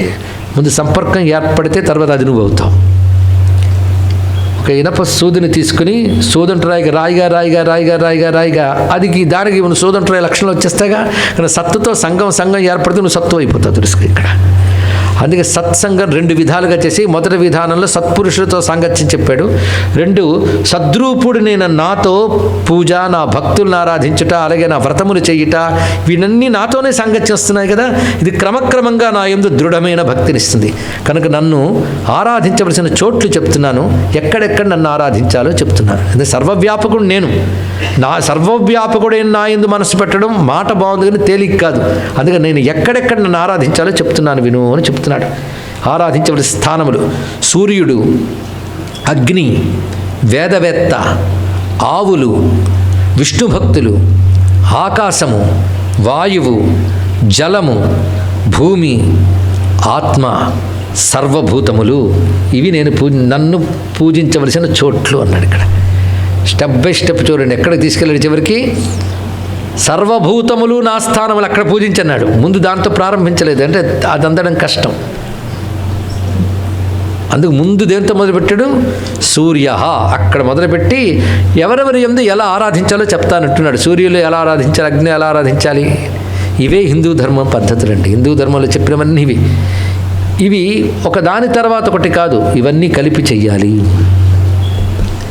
కొన్ని గాఢంగా చేస్తాం, కొన్ని భావంతో చేయగలగాలి. సర్వభూతమైనది పరమాత్మ ఉన్నాడు అన్నాడు గనక స్వామి మనకి కానీ అనిపించదు, కానీ స్వామి చెప్పాడు కనుక ఎప్పుడు దాన్ని విశ్వసిస్తూ ఫీల్ అవుతూ ఉండాలి.